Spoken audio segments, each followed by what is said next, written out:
No, same.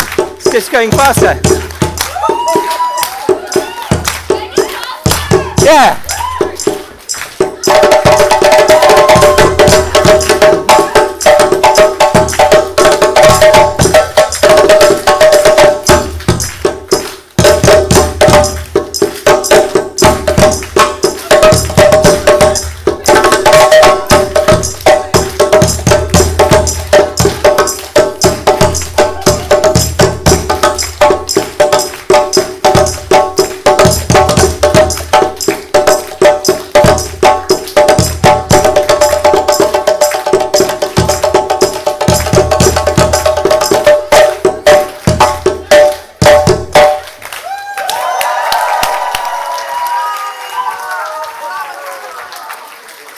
A big round of applause for Audrey and Taco for taking us through that.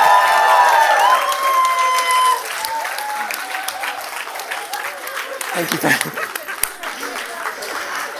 And what I'd like us to do is just take a big stretch in the air. And take a deep breath in. Deep breath in. And another deep breath in. And we're going to allow a breath once again. And then we're going to take this a step further. And we're going to allow a loving breath. And while you do that, look around the room. And look at this amazing community. And look how you can rely on each other and support each other on this journey that we have to go on to make a difference in our world today. So thank you to you all. Thank you, Kristin, for the opportunity, your trust. It's great to be here. Thank you so much. Wow, that's amazing. Thank you. So thank you, everybody. Doug. Present. You stay in the middle here. Two ladies around you. Supported.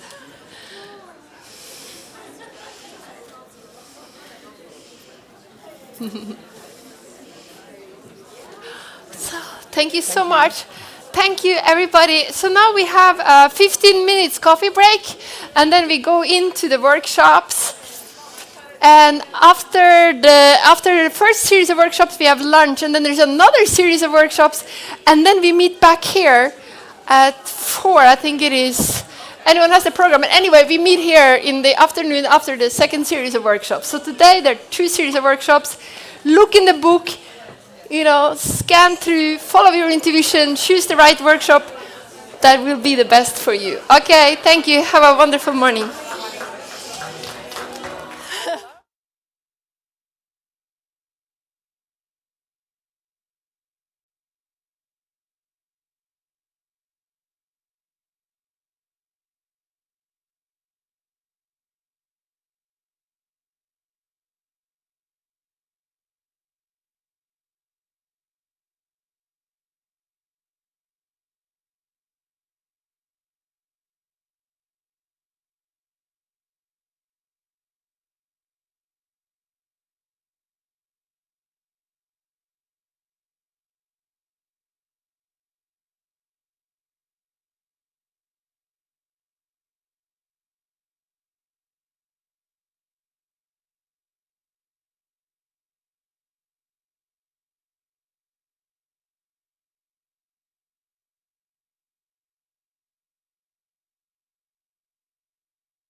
Good morning. My name is Natasha Konstantinova. Good morning to the Entrepreneurship Forum. We're few, so it's very intimate here today. And I'd like to introduce you to our two panelists. We have, unfortunately, a few other people that got sick and couldn't make it today. So I'd like to introduce you to this daring and very passionate entrepreneurs. So it's Carla Benedetti, who is the founder of TH Habitat. It's a startup community that develops AI-based system for people, for coaching, for learning. People. Yeah, starting with coaching. Starting with coaching. Yes. Yeah, thank you, Lara. And Dulce Casadiega. Casadiega. So Dulce is the founder of the eSource company. It's IT consulting that is working in cloud and cybersecurity. Correct. Great. So because we're very intimate, we only have a few people, we're going to have lots of discussions. So I'm going to ask you later on, share your questions, concerns, anything you have in your mind when it comes to entrepreneurship.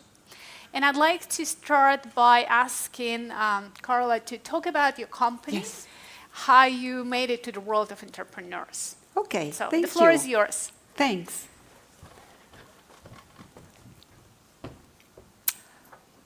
Okay, so I would like to start with this question. Is founding a startup as a woman worth it? And before I start, I would like to ask you how many here are already entrepreneurs or somebody thinking of becoming one? Okay, so we have half. Okay, good. So if you have any question, we'll see. So this is the starting question. And I want to go into what is an entrepreneur, first of all. So I've been working as an independent professional, consulting, coaching, and in 2020, I became an entrepreneur. So it is different, not in a better way, but I find it different. So while I was an independent professional, I was working, creating clients, invoices. With the entrepreneur, I think the difference is that we need a vision. There is a project. There is something that goes very far away, bigger than us, something that has to do with a purpose. So it's not just about the specific business, it's about the goal behind the goal. So when I will be able to realize this dream, what is going to happen to me, to my life, to the people around me, to a bigger audience? So that is very important because that vision is us. And everything we do every single day has to be in line with that vision. Because if it doesn't, we lose it. And every time we are down or in doubt or in troubles, we need to go back to that dream because that is what we are looking for. And that is what gives us the energy, the motivation, the strength, the assertiveness to keep going. So I have some notes because I might forget. So in 2020, I became an entrepreneur. But I want to start from the beginning. And the beginning is when I was a kid. And I promise not going to be so long. But when I was a kid, I remember perfectly, and maybe you have the same idea, the moment when I realized that I was alive. I remember the day I was touching my arm, and I thought, I'm here. I'm present. That was very strong. And from that moment, I start wondering what it is, what it means to be human. And all my life, in fact, was about people. I started with theater, then psychology, literature, HR, yoga, coaching, mentoring, training, everything about people, because I really keep wondering what makes us go through life. So in 2015, something happened. I was preparing a project to use coaching to help organizations in dealing with the digitization. So how coaching could help organizations to facilitate the process. It could be difficult sometimes. There are resistance, there is no competence. So how could I do that? And because I believe in competence, I started studying. And I started studying with the smart ones. And the more I studied AI, I discovered that I also had a little scientific soul. I didn't know about that. And the more I studied, the more this soul saw the light, to the point that I changed the project. Instead of working with coaching to help technology to be improved in organization, I decided to use AI to make coaching even more effective.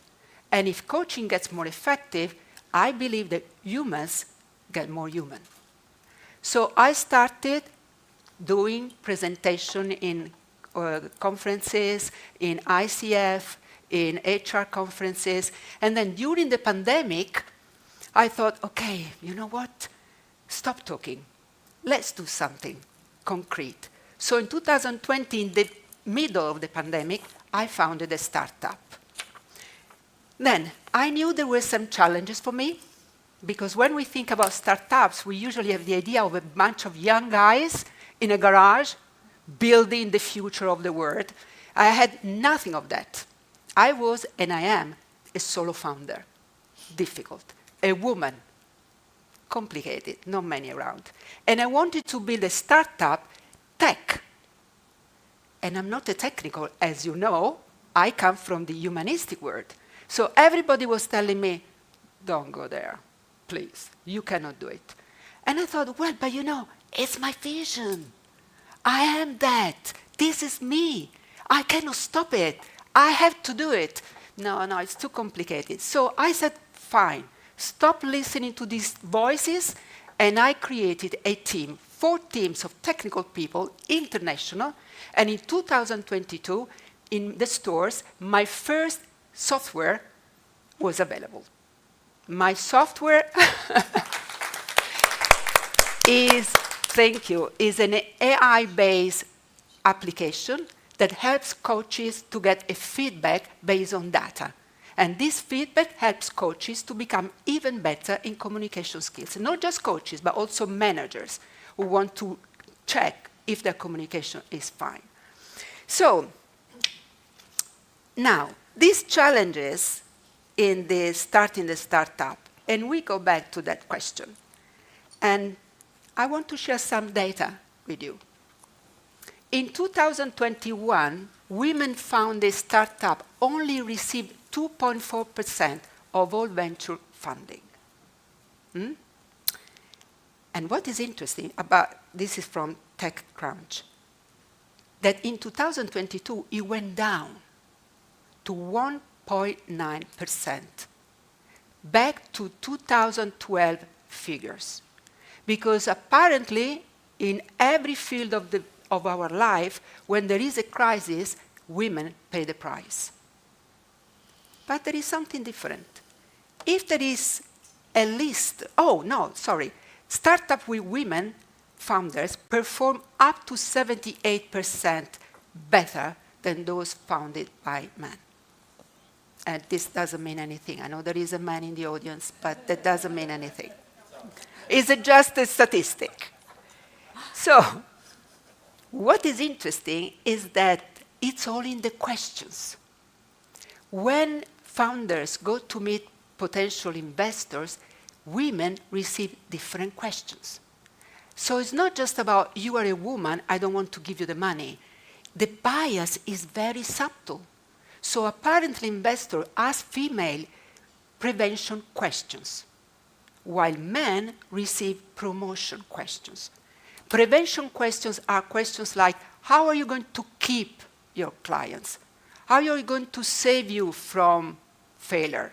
How are you going to stop your issues? While male founders receive questions like, how are you going to find new customers? How are you going to grow your business? So of course, if you ask prevention questions, the answer is all about problems. While if you ask potential questions, the answer is all about growing.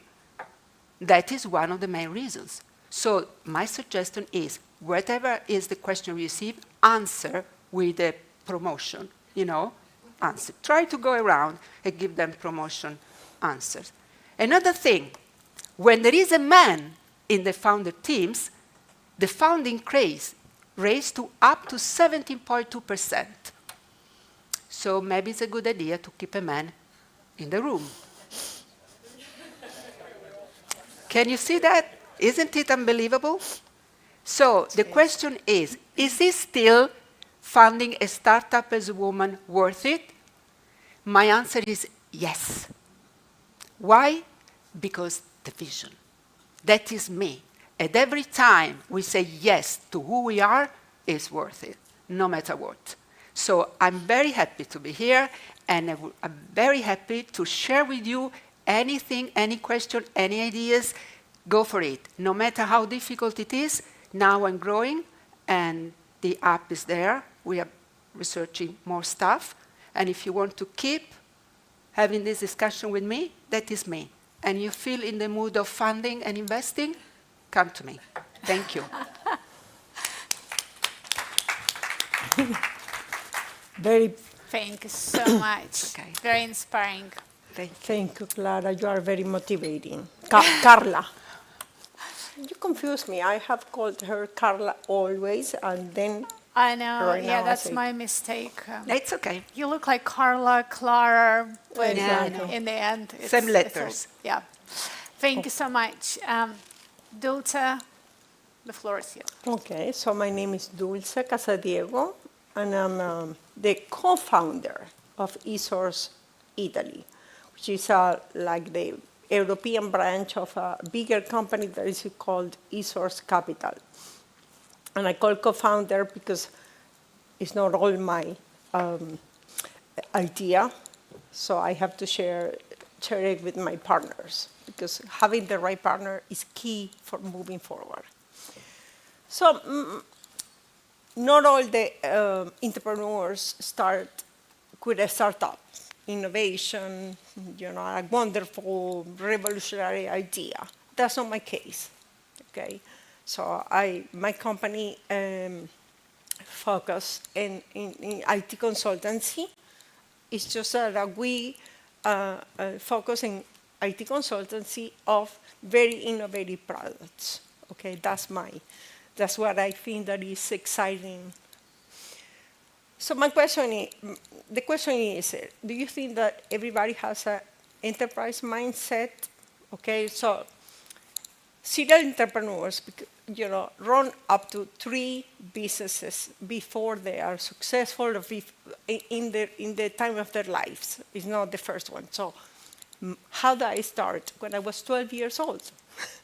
Okay, so I had this wonderful idea where I got together all the kids around my house, and I put the movies, and I had popcorns and sell popcorns and sweets to the boys and girls living close to me. They were 8 years old, and moms were excited. I was excited. We had a fun night, 2-3 hours with the kids, and everybody around my house, all the neighbors loved it.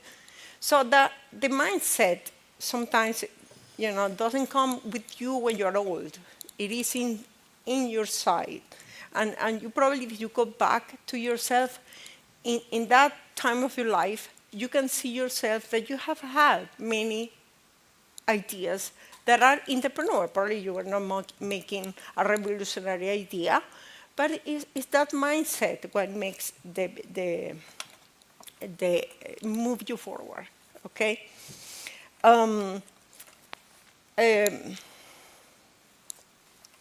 So what are those important qualities for being an entrepreneur? Okay, and I think that at the base is the passion. Okay, the passion for what you want to do, because that's the idea that keeps you moving. Okay, because the growth of an entrepreneur is not a straight line, it's not a up line, it's not a down line, it's bumpy. Okay, and when you are down, you need to have the passion to go back. And that's why it's important to have perseverance, okay? And have that passion that is going to help you move during those downtimes, okay?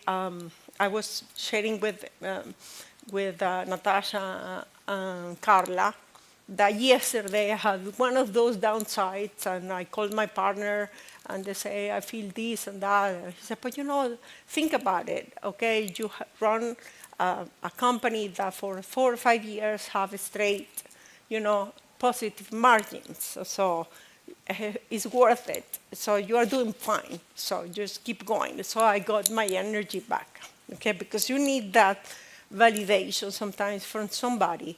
And in the way you find coaches and mentors that help you go through when you are down, maybe you need that kick, okay?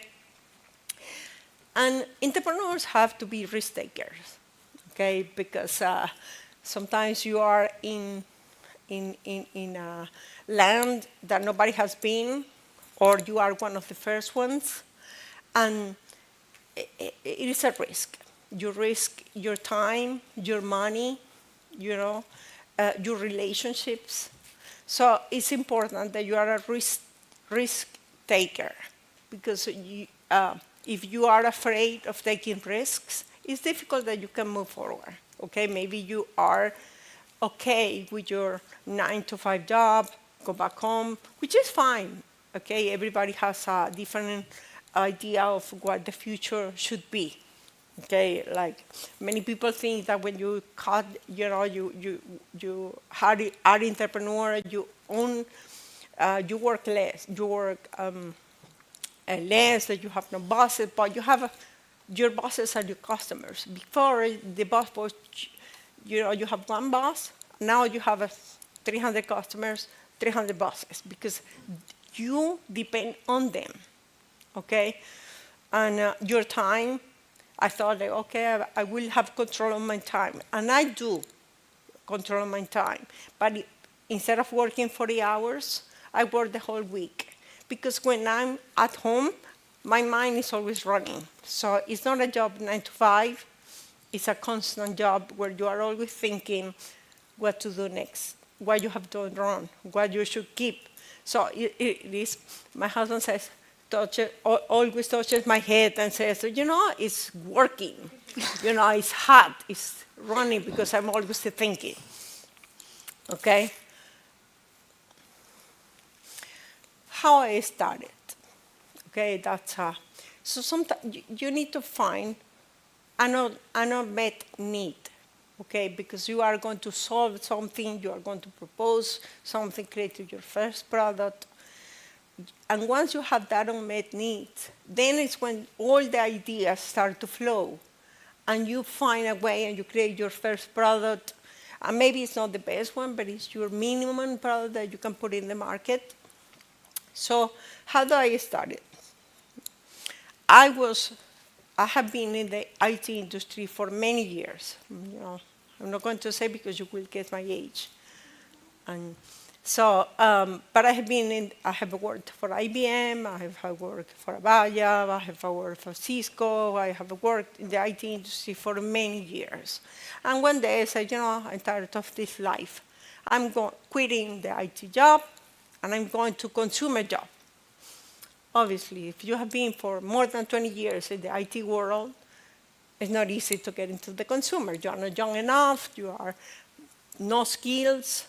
So at that time, 9 years ago, we were talking about consumerization of the enterprise. Okay, that means bringing the consumer experience into the business world. So people can work easily, how they work at home with all the tools. And that's what I found my first idea. Okay, I say, how can I bring that consumerization to the companies? Okay, so then my company partnered with Google, like a very well-known company working in the consumer world, 1 billion people in the consumer world, and they started to bring all those instruments to the business world. So I started to consult the company how to move from how to include those instruments into the business world. And that's how I started. And the good thing about the IT world is that it's changing all the time. Okay? It's changing. So The beautiful of this is that I never get bored because all you have to be weekly updated because there is something new, something that you can continue. Like for example, like 6 months ago, I started to include a new business side in my company. So we're moving because it's all the area about cybersecurity. Because after COVID, that opened a big opportunity for companies to move in. Obviously, it's a big world, so that's what I moved to. That's what I'm including now. So that entrepreneur mindset never stops. So you always include new things. So you go back to, creating your business plan, organizing your sales, finding your market. I started again, like what I did 9 years ago. I'm doing it again with cybersecurity. New business plan, digital marketing. I'm putting hiring people. I started again. So the good thing is I have the mindset, so I can keep going. Okay. So, do you want to be an entrepreneur? I mean, how many people? She answered, "I want to be an entrepreneur." Nobody has. The good thing is you start with your idea, with your unmet need.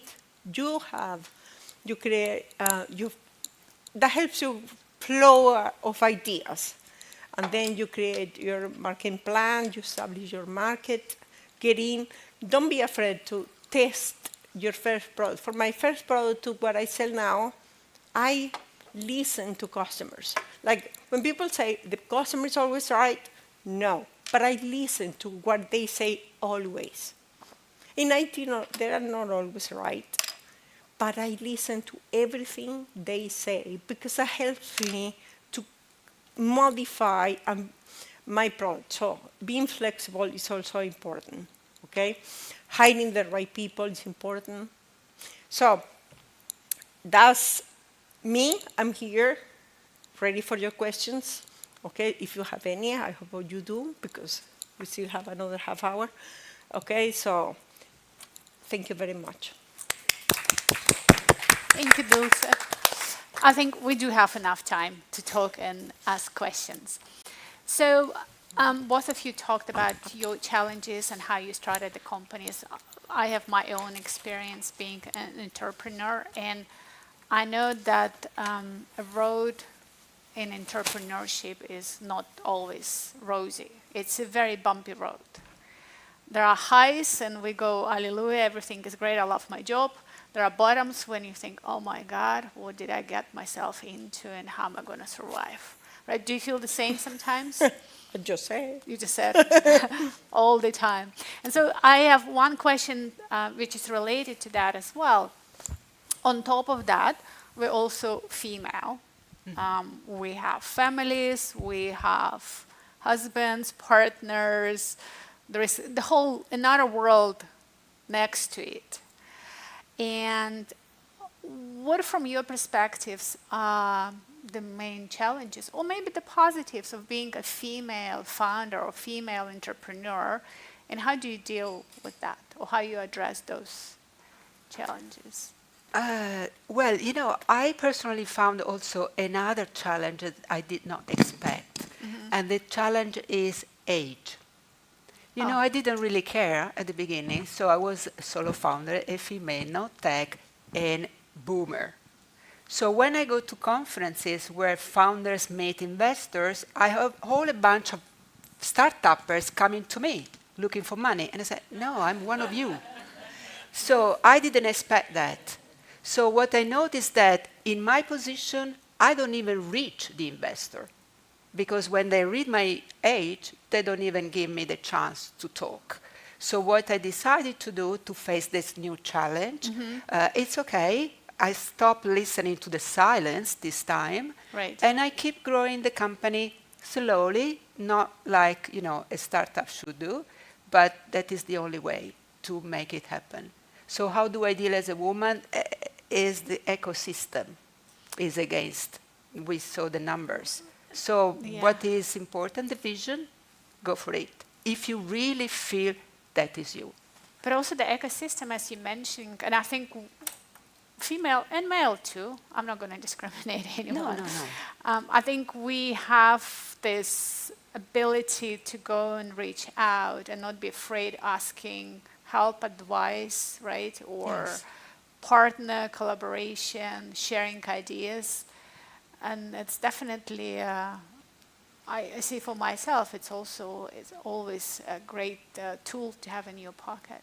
Yes, sorry, just what Dulce said it earlier. Listen to everybody. Feedback is crucial. So what I do, I ask for feedback from the collaborators. I don't have a co-founder, but I have people working with me, and people, users, first adopters. Feedback is very, very important. Right. And ask for help. I think if it's one, needed. one thing I also learned, and I don't know, maybe other people feel the same, you listen, you ask for feedback, but it doesn't mean you have to agree with everything No. and take every feedback. No. But listening is definitely important, and putting it somewhere in your mental bank and thinking, thanks for sharing. I might consider that at some point, right? Yeah. And Dulce, what's your experience being a female founder? Okay. Female founder, I think that, I'm going to talk about the positive. I think that women in IT bring a lot to the table.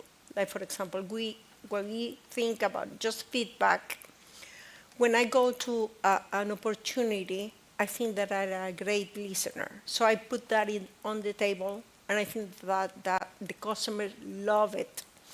And my customers ask me for everything. Sometimes I say, like, I don't sell washer and dryers, so you don't have to call me for that. Because the relationship with them, and I think that that's positive about us women, that we believe in relationships. So when in my field, that relationship creates like trust. So when they open to me, they ask me for everything. So I have a customer who asks me about products that I don't sell. And I say, like for example, I say, Gianluca, I don't sell that. I know, but you listen and you will help me. And you will help me. So I think that that's positive about what is negative for me about, age. It's not bad in my field because, as you said, not everybody's a startup. I started in IT consultancy, so I specialize with competences and skills. So I grow operationally. Like when I can hire people because revenue allows me to, I bring it. So I don't have debt. In our company, we don't have debt.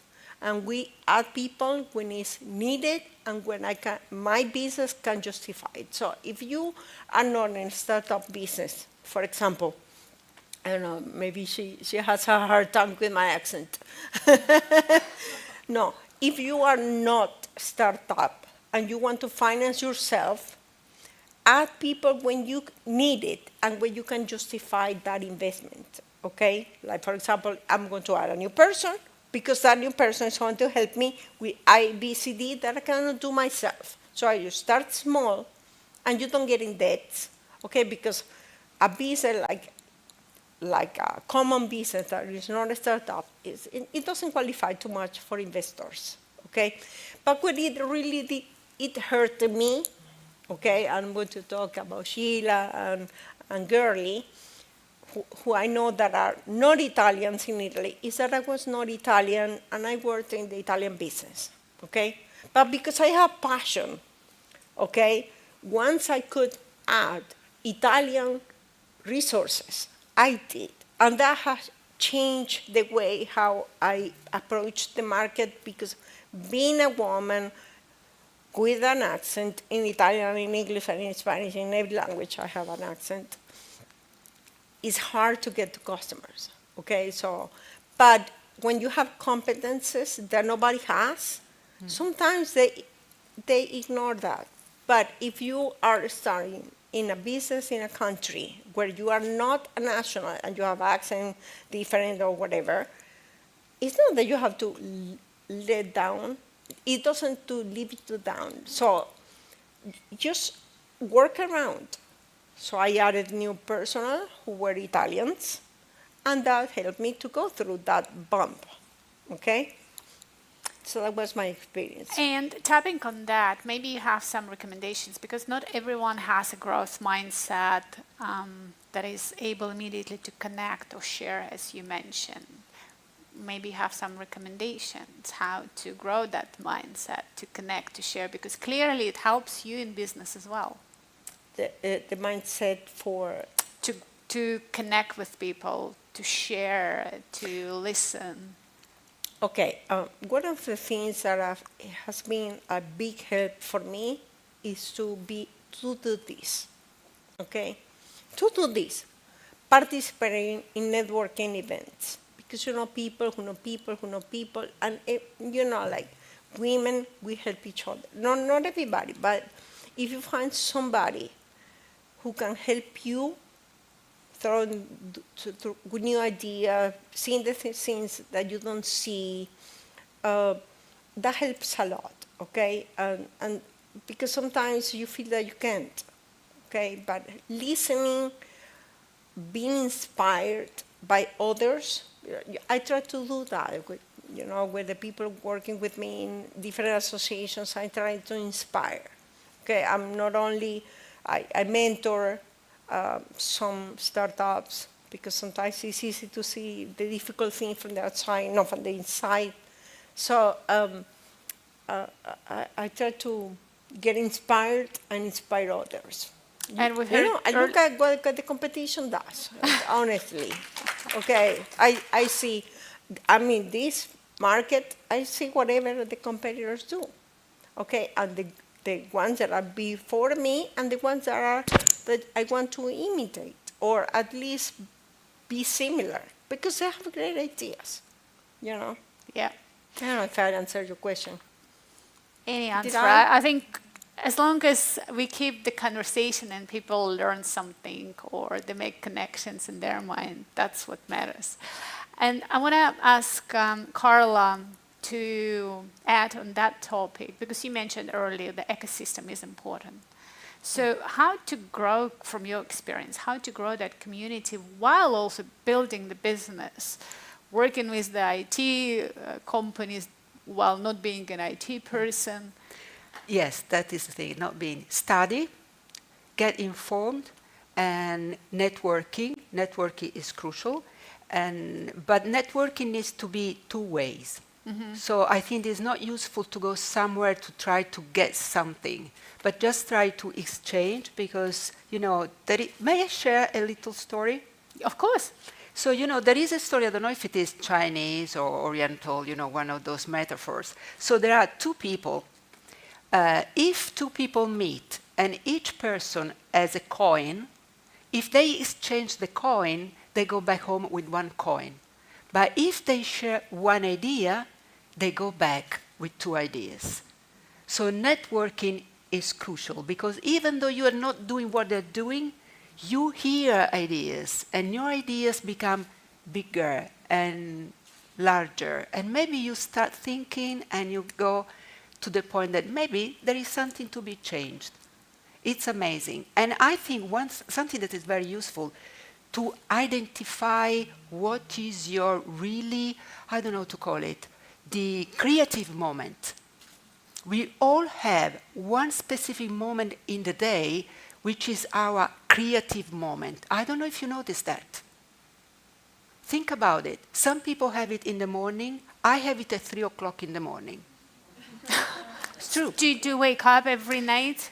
I wake up at 5. It's about the creative. So I still have 2 hours. So 2 hours of ideas, creativity, and 5 o'clock when I get ready for my yoga meditation, I have everything there. I need to clear it.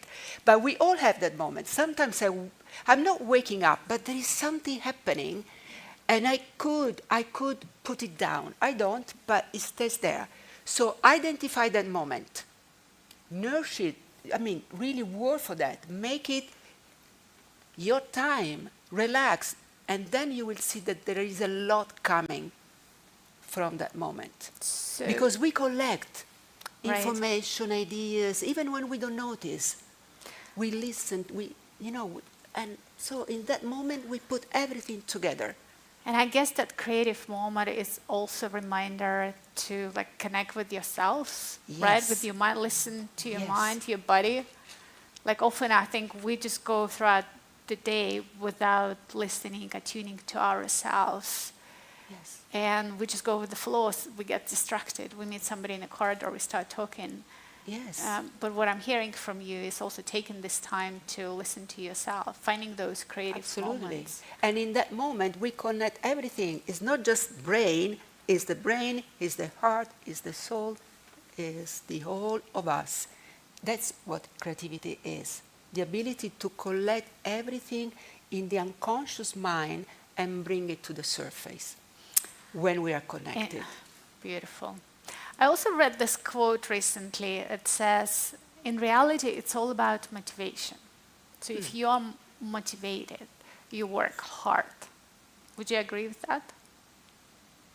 Now, the question is, how do you find that motivation? Especially in the moments when everything is going south and customers are not happy, or you don't have new sales, or there's something else going on. Like, how do you find that motivation within you? How do you get yourself up, almost like get out of this bottom dark hole and say, come on, you have to go. You have to push a little bit more.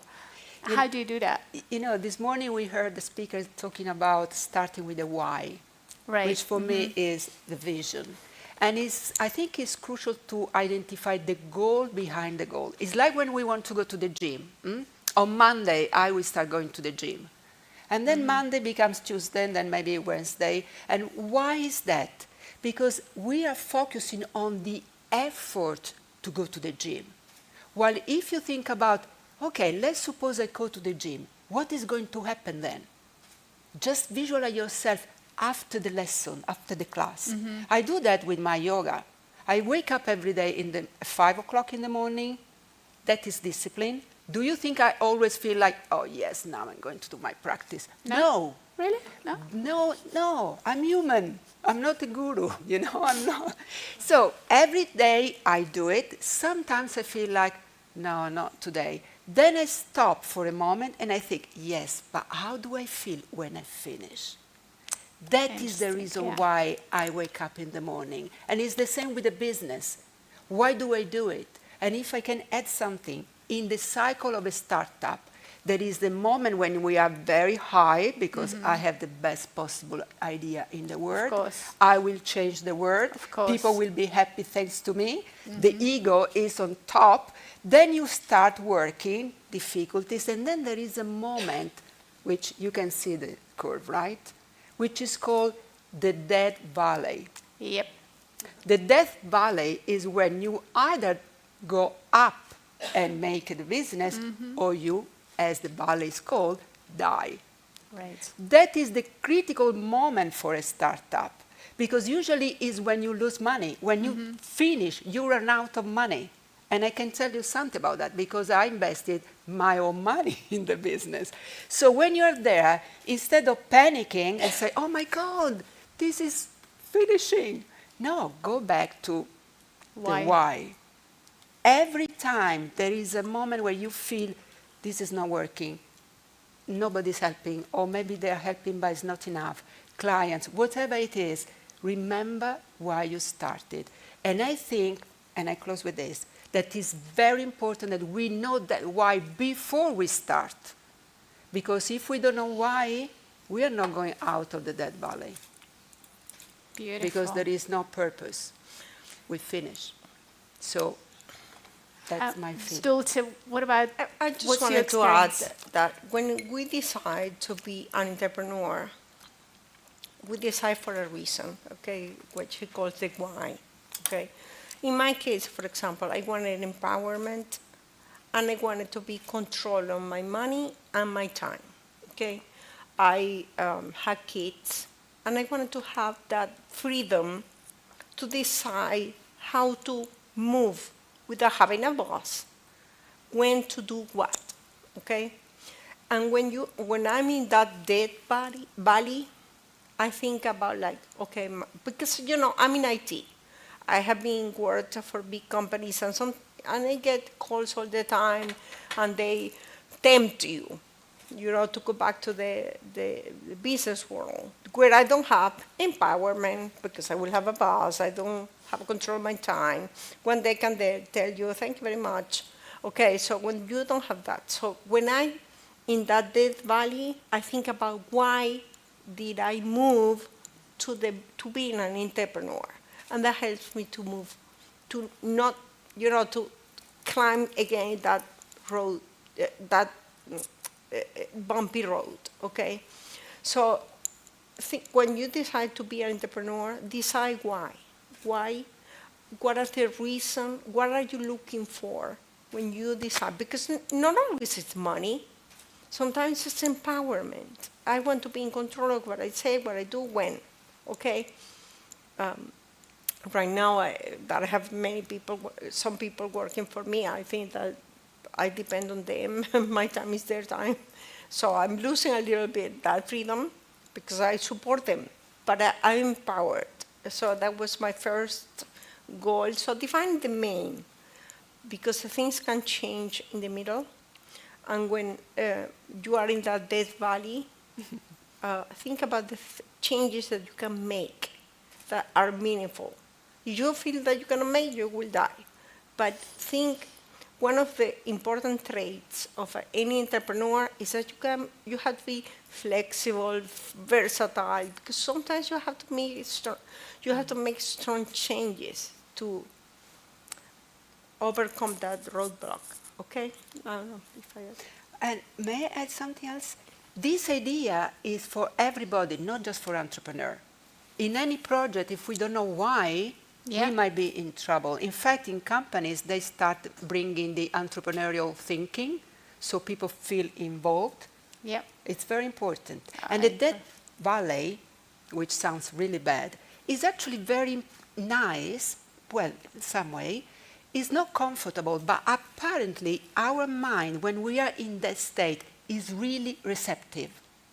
So instead of panicking, stay there and open up, because in that moment we are in a position to really receive something. Maybe we need to pivot, maybe we need to change something, but in that moment, don't panic, just stay there and see what is coming.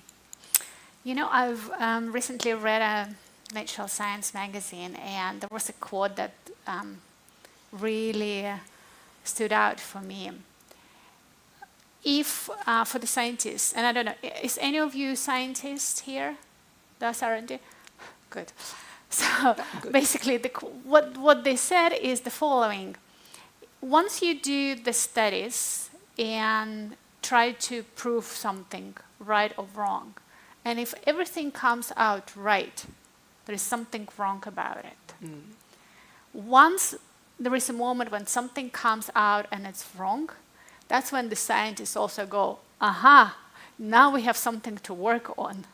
And that's apparently how the human brain works, how the humanity works. Like, we do need those death valleys, or we do need those wrong moments for our brain to kind of restart and start thinking, hey, something is not working. Let me go out of this comfort zone and let me think, what can I do to make it better, to get out, to change the situation? So I guess those death valleys, they are there for a reason. Even though they're absolutely unpleasant and crap and we feel really bad, consider it as a nice little gesture, a gift from the universe, from whatever could it be. See, as long as it doesn't last too long. Exactly. Yeah, that I agree. Think that every difficult moment brings you new opportunities, because that helps you, puts you to think, and then you see new opportunities. Right. For a change. In change, yeah. For a change. For a change, yeah. I think in Chinese the word, does anybody speak Chinese here? Yeah? You do? I think the word crisis in Chinese means threats and opportunities, right? So it's not crisis as we think, it's actually the opportunity that comes out of it.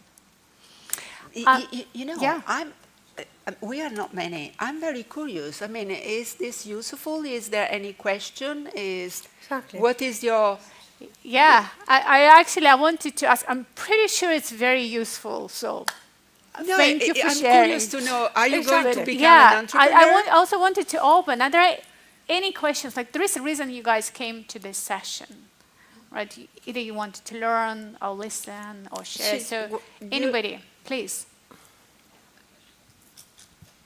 I can only imagine that the road hasn't been easy and that you found yourselves like recognizing maybe mistakes that you made during your journey. And for women, I find that we usually are more critical of ourselves and we tend to punish ourselves when we see mistakes we make.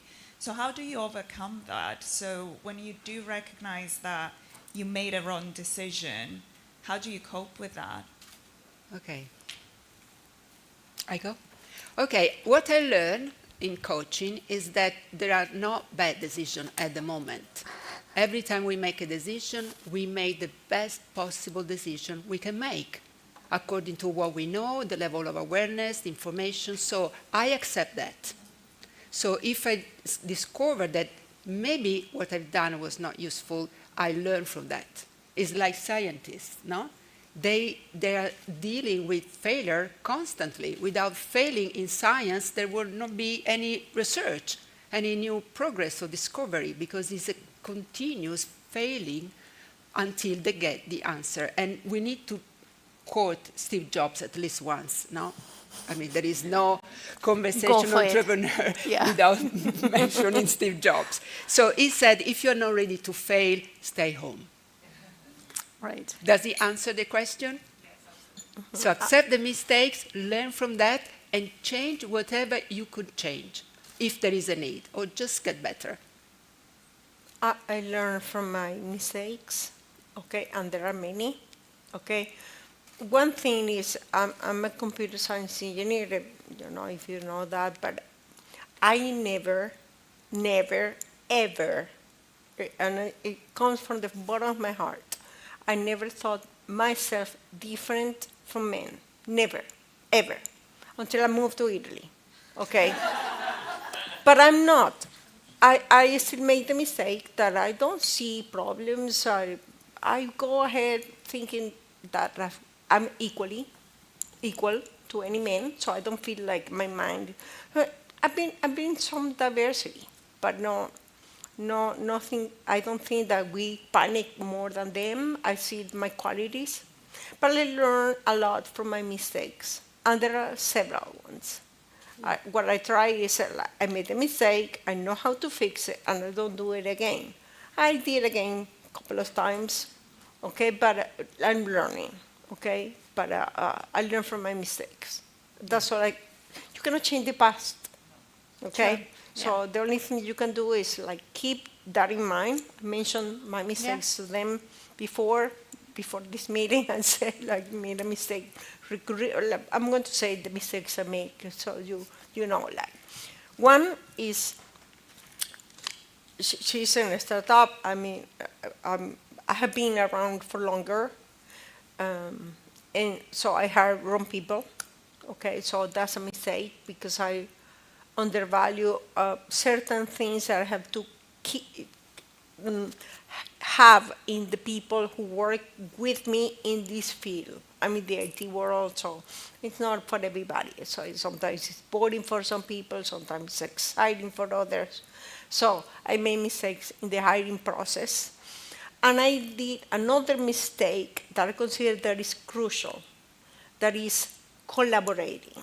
Okay, sometimes like if you go to an opportunity, instead of competing, you can collaborate. And I was competing and I lost a big opportunity because I was competing. If I had instead working ahead, instead of being two in front of the customer, we could have been together and we had a win-win. We both lost. Even when I lost the opportunity and the other one won, they didn't win as much as we could have won together. So sometimes collaborating instead of competing is an opportunity, is good. I made the mistake. So now I'm actually I pay attention when I go to a business table that I look for possible collaborations instead of like a war. Two things I learned. Thank you. Any other questions? Hello. Hi. So, Carla, thank you for sharing your story. I mean, this question is for you, and I heard how you mentioned, there were a lot of odds, with women. You mentioned age. I think I visualized that you're in a startup networking event, and there's a lot of men, young, and it's a bias. So I'm curious to hear part 2 of that story. What did you do to gain traction in your business? Well, traction is a big word. I'm still, working on that. But the thing is that I like working with the people. I have these 4 teams, okay? They are not internal, and they are international. So I have a team from Italy, one from Switzerland, one from Slovenia, and one from the States. So I had to speak with them, and they need to understand me. So what I'm doing is just helping people to try the app, doing some webinars, do the demo, involve also the team to help me to get better, to see what the people are expecting, what else they want to see as a function in the system, and that's it. Coming here, for example. And so just the contact. And if it's not working, I think it is working. It's a bit early, to be honest, as idea, because usually now AI is used for the environmental, for mobility. And when you say, I want to use AI to help women or just people to get better in being people, it's about awareness, it's about internal. Not really. But it's working, because there are managers who want to communicate better, there are coaches, there are schools. So how do I do this? How do I grow? This way, with clients. I don't know if I answer. Did I answer? Yes. So just keep working and fight and meet the right people and talk with people, because you never know who is next to you. Right. We've heard that before. Maybe I can add something to that, because what you said before, so I'm 51. I'm in the film business, creative business, but I was in a startup accelerator with my very new business in Zurich, and was shocked when I saw that everybody was literally 23 and thought somebody had brought their mother along to the thing. So I was really ready to leave, and then I thought, no, come on, you have to, stay. And so I stayed, and then I was, it's an accelerator where you get teamed with consultants from Swiss banks and from consulting firms. And I already had looked at, they had our pitch deck, so the consultants chose who to work with. And I was really curious to see there were a lot of women. I had looked them up on LinkedIn, who they are. And then there was this moment when we were paired, and I couldn't find my consultants. I was looking for these women. And then in the end, in the corner, there were these 2 Swiss bankers in, like in a James Bond film, the suit, everything, and they had my name on their name tag, and I was like, I'm founded a business so women have more screen time, women above 50, and I looked at these 2 bankers, and I was like, what am I going to do with them? I mean, I was just like, so that was my prejudice actually also, and it was difficult, because they chose my project. But also because they couldn't understand it, they didn't see the problem. They thought it's interesting, but why do you think there are not enough women on screen? There's Meryl Streep. So I got a lot of those questions, I got a lot of the... but once you have produced 3 things with women above 50, what's your business plan then? And I really had to explain and say, listen, nobody thinks we have too many movies with George Clooney. That's, why do you think that? Nobody thinks we should no longer show the Champions League finals because we've got 50 years of Champions League finals. People will more. And so it helped me to realize I will face these questions all the time. I will... Where's in this room, if I tell women about, what do you think? We need more women on the screen who are over 50. Oh, yes, sure.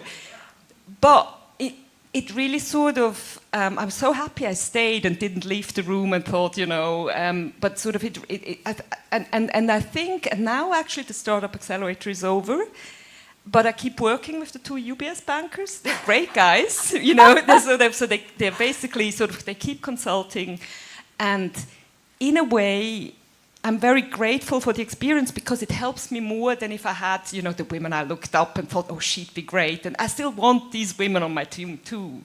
But the big sort of thing I try to achieve, I really need the man on my team too. So it's just what to share. Okay. Thanks for sharing. Thank you. Men are fine. I mean, they can be in the team, but it's not my choice. I mean, my choice is not to say, I'm looking for a woman, I'm looking for a man. I'm looking for the best possible person. And also, I need fun. I need to have fun. Fun. Oh, Yes. fun, yeah. Fun, happy. No more. Yeah, exactly. It has to be. Hello. It has to be. I know there is a vision, but also, you Yeah. work very hard. I need to have people around me that can also have a drink together, Yeah. or if cannot do it because they are in Slovenia or somewhere else, we can laugh during the Zoom call.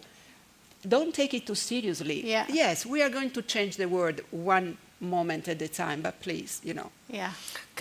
we are not the only ones. Can I go back to the audience? Like, I have Sheila and you who want to be entrepreneur, but I'm curious, why? What is your why? Let's do somebody else. So my why is... there was somebody else, right? Gary, you want to be entrepreneur, so why? So I start.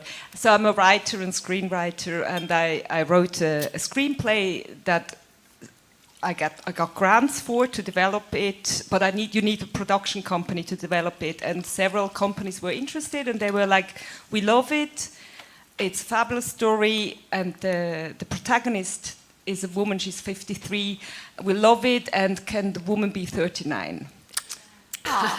And that's the why, I was... No, but what is your why to be entrepreneur? Exactly, so Like basically I empowerment, time, money. in this market, if I want to produce, if I want stories on screen with protagonists who are 53 or 79, and they're not always just in the mother role or grandmother role, they are women who have very crazy and different lives. And that's not happening yet. The film world is changing. There are more women on screen now, luckily, but it stops with 39, when the menopause is on the horizon.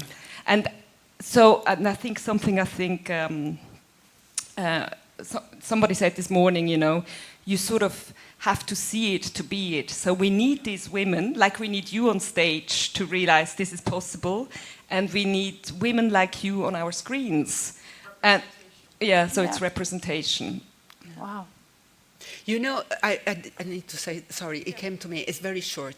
One of my friends, he used to be a start-upper. When I told him the story and he saw all that I was doing, he was surprised. He said, oh, you know what, I'm surprised. Okay, good. And he said, yes, but you know what, you started 30 years late. So what you should do, that was the advice, what you should do, get a young guy and make it the frontman. And you stay at the back. Yes. No way. That's so sad. Still happening. No, Well, yes. we're going to change it. And he did it Little with by good little. intention, he was a friend. Of course. Which is... That's the other way, because if we show that on the screen, men will also, maybe they don't see it in reality, but they see it on the screen. Women are also not just mothers and grandmothers, and it will help. It's one... I honestly do whatever I need to do. As I said before, like, I have to put an Italian face in front of customers. I'm there, and I go with them to the customers, and they say, why you bring me if you know more than me? Because they want that. And I have to overcome that. Okay? And then, once they know them and they know me, they believe also in me. I mean, I have to do whatever the Italian market asks me to do. But I'm different. okay? I mean, different We're all situation. different. We're all different. We're all different, that's right. Exactly. We're all different. Because I'm looking for something different. And that's, I guess, why you're here on stage. That's why you are here in the audience, right? We're all looking for something different. We want to motivate, inspire, encourage, empower, and be empowered ourselves. So we have only a few minutes left. And I have one last question to Carla and Dulce. Is there anything, any aha moment from your journey that you want to share with the audience? I have one. Please share. You know, I don't code, but I knew exactly, because I learned with the smart guys what to do. They were men, all of them, but from MIT. So I learned that it's very important, if you want the outcome from the machine, that you really know what you want from the machine, similar to coaching, but with different outcome. So I put down on Word all that I wanted from the machine. I want to ask this and this and this. It was very precise. Then I went to the developers, well, to the researcher, and I said, now, please, could you translate it into Python, which is the coding language? And they did. And then they share on Zoom the page with the codes, and I got emotional. Oh. I thought, yes, it's possible.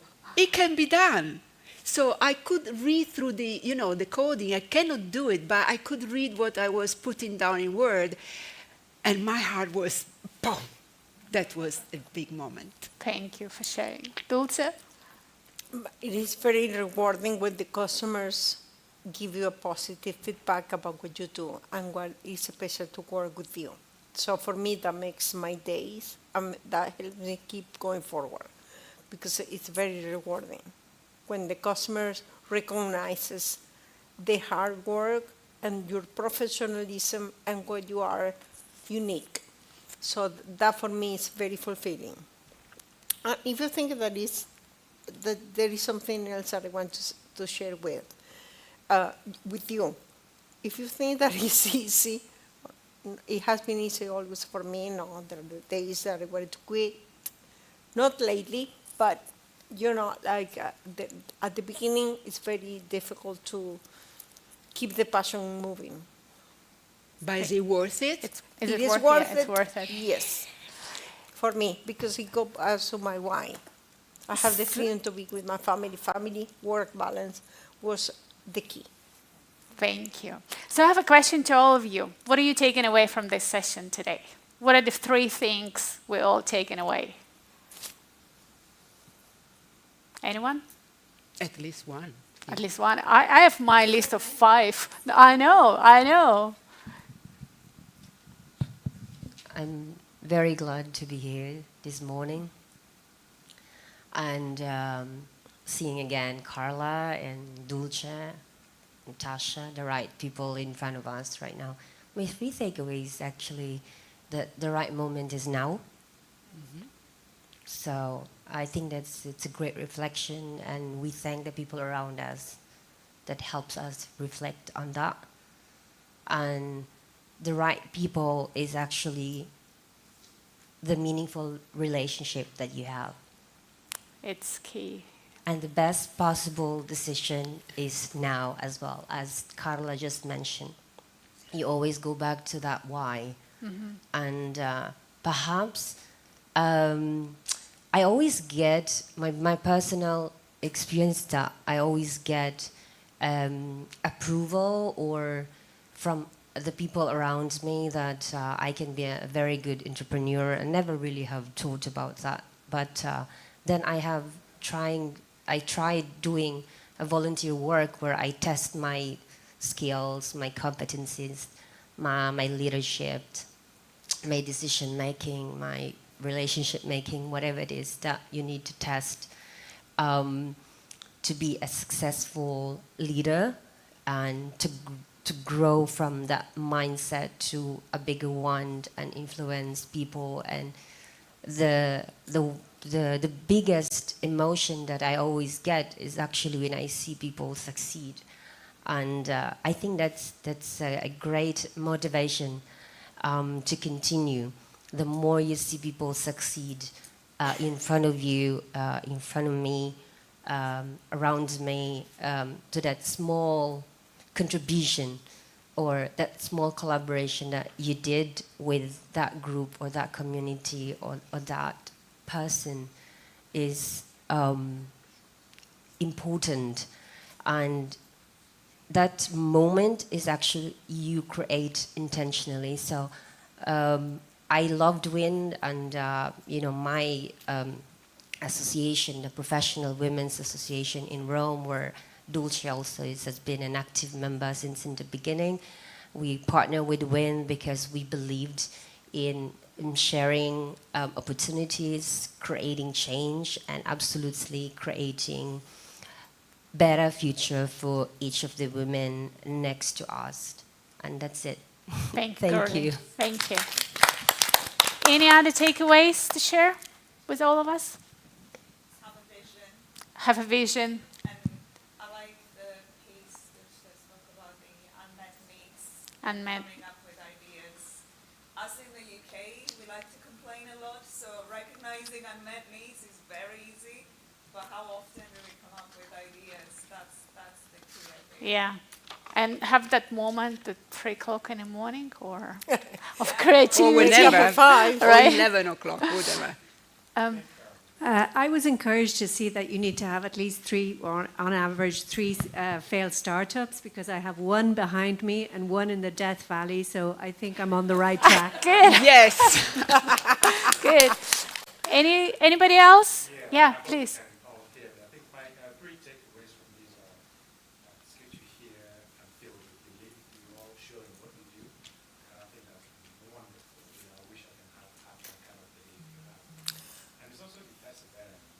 The what? The perseverance, the ability to be persistent and pursuing what you want and Yeah. believe in. And third, it's that mistakes happen, learn from them. Right. Yeah. And that's my takeaway. Thank you for sharing. Thank you. Anybody else? So go for the big dream, because the small ones are very busy. Okay? Good luck Sorry, for everybody. no, I think we want to share some. Oh. I didn't really, I am not an entrepreneur for myself, but I feel I have a very entrepreneurial spirit. And what we need to do in our company is we build a new company in a 182-year-old company. So if you don't have that spirit, what you describe, it will not work. So, and I also wrote down what you said. If you don't, you have to have a dream. You need to really believe in it, because if you don't believe in it, your actions will not create results. Yeah. And then what you also said, you need to be persistent. And one thing I think, don't give up. Never give up. That is what always I have in mind. But what I said is, even though not an entrepreneur, but I feel that we in our company have a very entrepreneurial spirit, and that's why I wanted to listen to you. So thank you. Thank you. Thank you. We're going to close. If you have any other comments, questions, if you want to talk to these daring female entrepreneurs, you can find them. You can scan their QR codes. And let's continue the conversation, and let's motivate and inspire each other, because I think we all inside of us, we all are entrepreneurs of our life to start with, right? And we need that empowerment. We need that motivation, and we need to be there also for each other. And that's also my takeaway, the ecosystem, right? Nobody can do anything by himself, so we need the community, so we need people. Thank you for coming to this session. Thank you for being part of it. Thank you. And I think we have lunch is waiting for us, so thank you. And thank you, Thank Carl you, and Dulce. Natasha. Thank you. Thank you so Dulce. much. Thank you.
Just Check. to tell you exactly, these are I wrote these Okay. to be better clear. Which Yeah, I is know that. I checked in it ear already. one, Okay, in in ear a two and two, wedge. in ear one, Okay. in ear two. And where is the front? This two, na? Mixed two? Correct. The front speakers? Correct. Okay. In ear one, Okay. in ear two. Cool. So one for lead vocals, female, Yeah. and second one is the instrument player. Very good. Okay. Check 1 2 2 2 2. Yes. 1 And 2. this mini jack for the music is called walk-in. Okay. So you can unplug. Okay. 1 2 2. Hey, check 1 2 2. Okay, thank you. Yeah. It's 1 time to smoke a cigarette and we come back inside to help 1 2 2. Hey, hey. Hey, 1 2. 1 2 2. 1 2. Hey, check.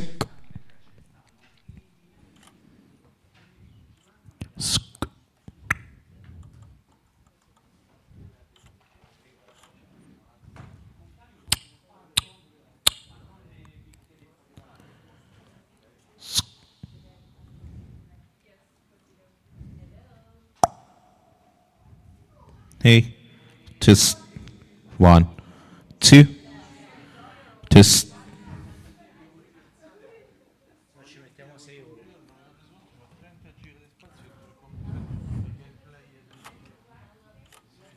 six.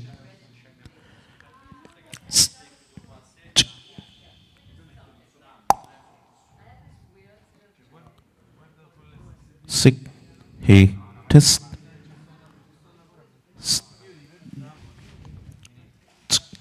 Hey, 1 2. Test. Test. Hey, test. Six.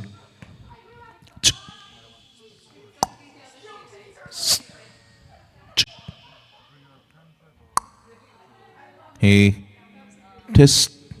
1 2. Test. Test. Low. 6.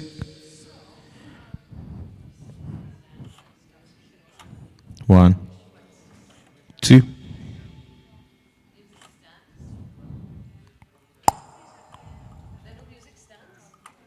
Hey, test. 1 2. Low. Hey. Test. 6 1 2. Low. Test. Test. Test. 1 2.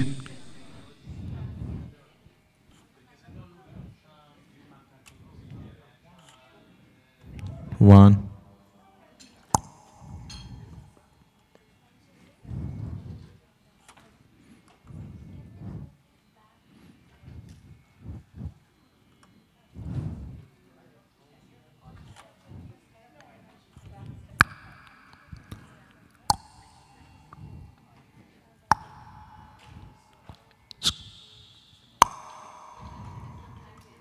6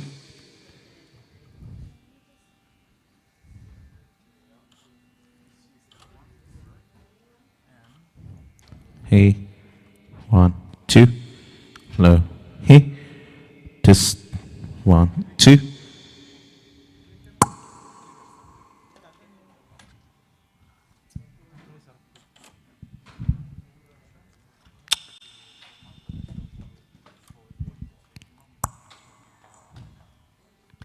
Hey, 1 2. Low. Hey. 1 2. 1 2.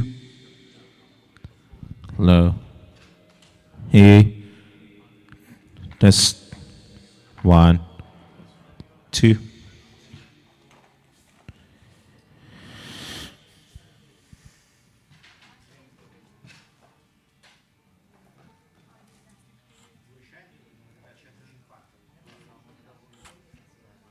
करें जी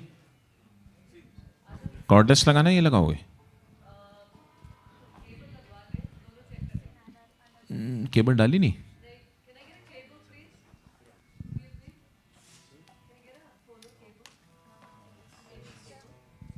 Brother, can we do the lines so I can check the sound? Just give me the XLR cables, okay? 6, 1, 2, 2, 2. Hey, 1. Francesco, hai sentito?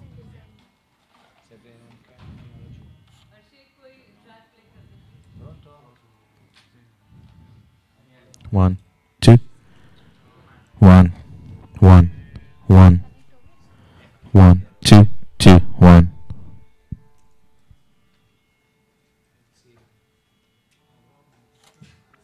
One, one, one, one, two, two, one, one, two, two.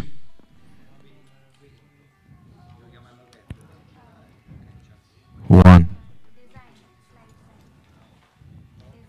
one, two, one, one, one, two, one, two, one, two, one, one, two, two, one. Hey, check, check, check.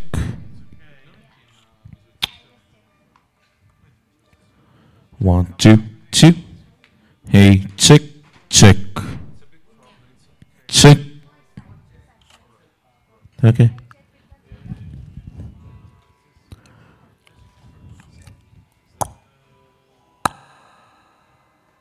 Six. 1, 2. Low. He. 1, 2.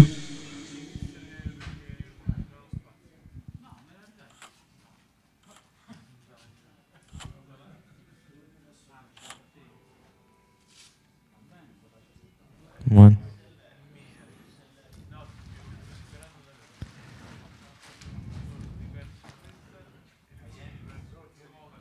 Two. Hey, check, check, check. 1, 2, 2. Hey, check. 1. 1. 1. 1. 1, 2, 2. Hey, check, check. 1, 2. 1, 2, 2.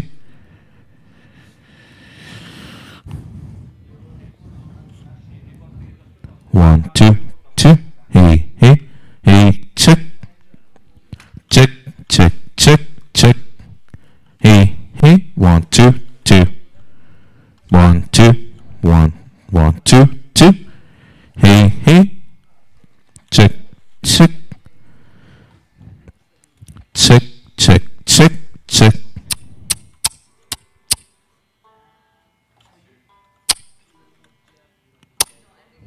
Check, 1, 2. 1, 2, 2. Hey, check. Hey, hey, hey, hey, hey. Hey, hey, hey, hey, hey.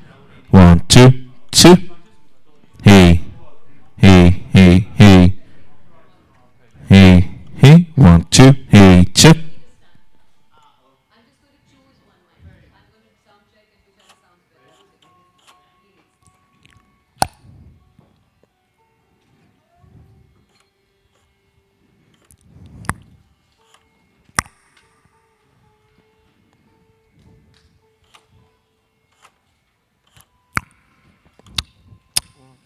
Hey, test 1, 2, low, 1, 2, hey, 1, 2, low, test 1, 2.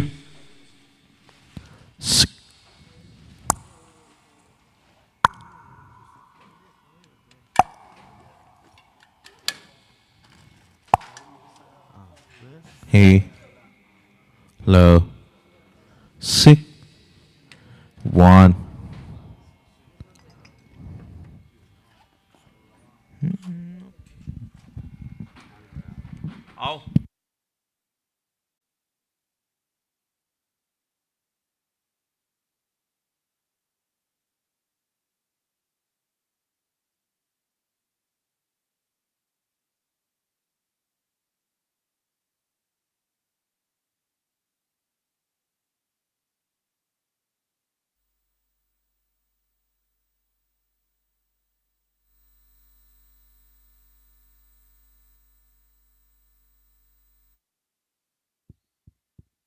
Check check, अब आवाज़ आ रही है। Check, monitors थोड़ा उनको कहना पड़ेगा। Check check check check. I'll try the cordless also. Check check check check. आशिके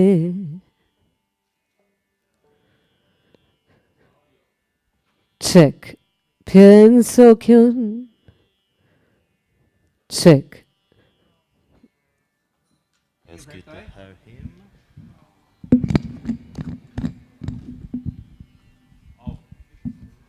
Check check.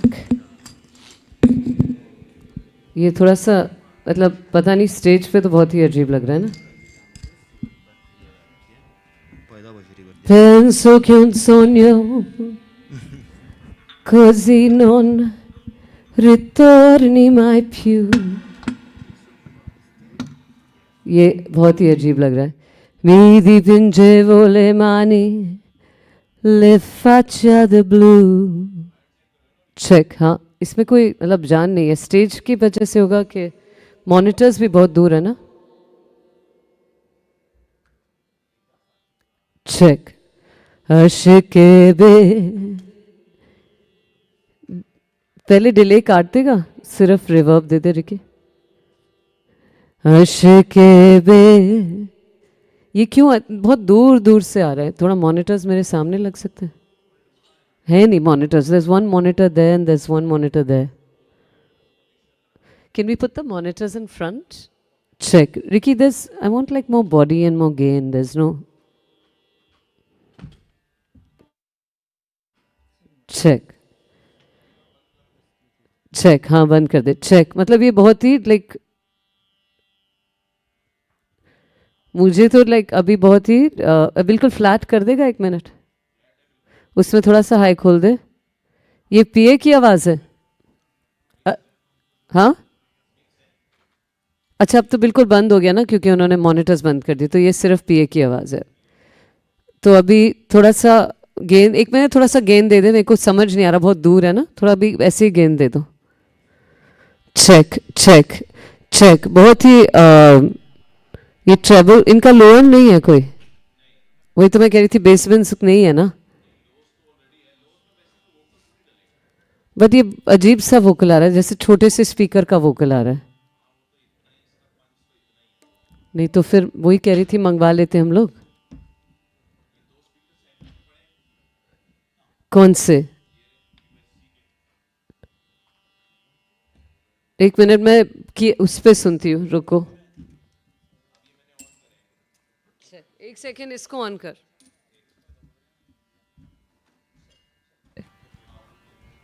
Check check check. ठीक है, स्टेज पे ये आवाज़ नहीं आ रही जो बाहर आ रही है, स्टेज पे बहुत ही अजीब सी है।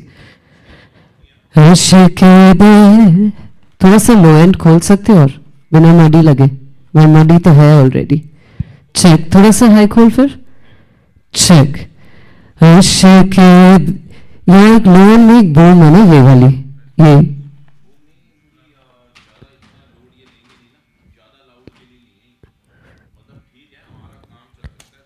थोड़ा सा मतलब ये अगर लो मिड में आ रही है, एक लो मिड काट दे थोड़ी सी, देख। चेक आशिके बे, अभी भी आ रही है ना वो एक बूम। आशिके, चेक आशिक नहीं, डेड हो गया। चेक आशिके, डेड हो गया, रिकी खोल दे। चेक आशिके, एक हल्की सी अजीब सी कुछ है। आशिके बे, तो फ्रंट फिल्स हमने वो बड़े वाले आप कह रहे थे अच्छा आ रहा था, इसीलिए मैं कह रही थी मंगा लेते अगर हमें ज़रूरत पड़ती।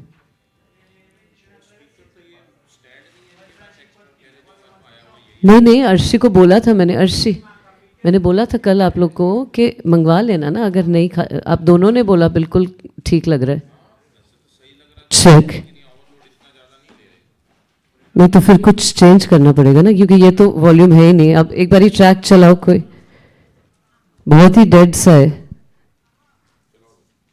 रिकी रिवर्ब जगह.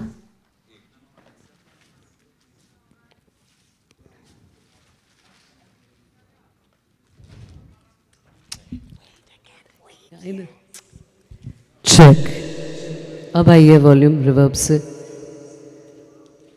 थोड़ा सा ये एक बारी ट्रैक चला दे. ये चीज़ उस माइक में कर देगा. 1 minute Ricky, 1 second. Hassan, pass my mic. Just pass my mic.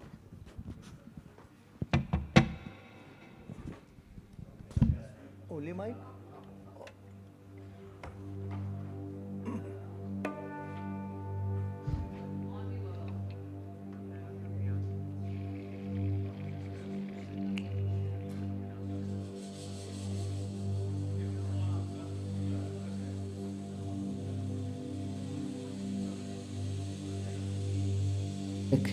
Check. Check. Track का वॉल्यूम बढ़ाना.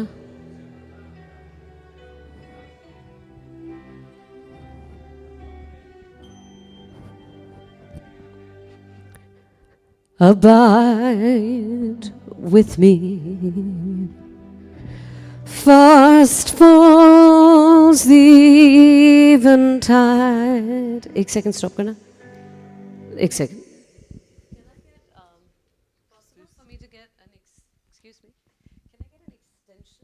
To listen, I want to just practice in the room so I can hear it properly. Okay. Yeah. Try kare.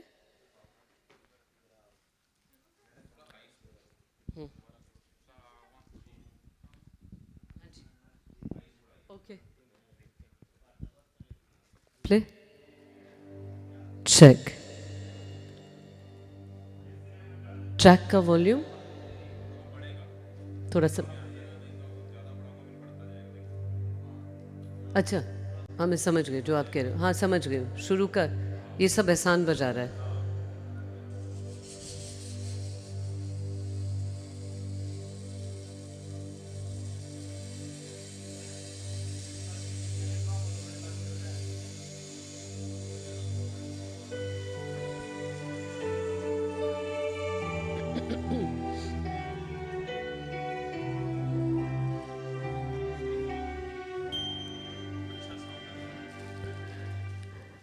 Abide with me. Fast falls the eventide. The darkness deepen. With me abide. When other helpers. Ricky थोड़ा सा एक edginess आ रही है आवाज में. या तो high, थोड़ा सा हाई मेट काट के देख. कंटिन्यू कर दे यहीं से.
exercise in Sorry? leadership.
scarves.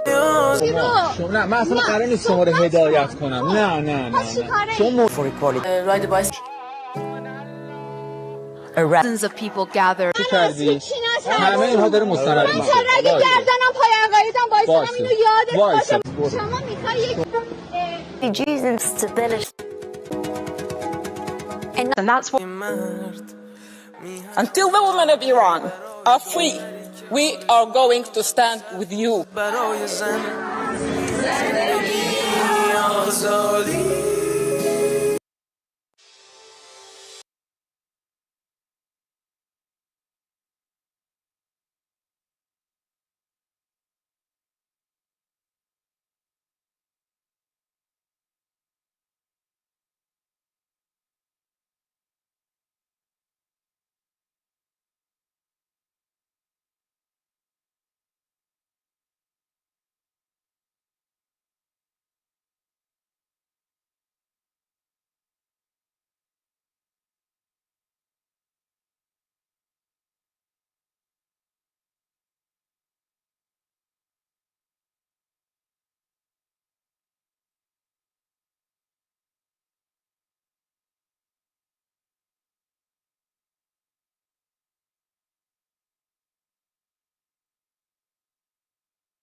on the floor, Yeah, you can. let's see. Yeah, But let's see. I'm which one? I'm which speaker? 4. Speaker 4. Go ahead. The best to last. Go ahead. Bye. You heard well, maybe next time.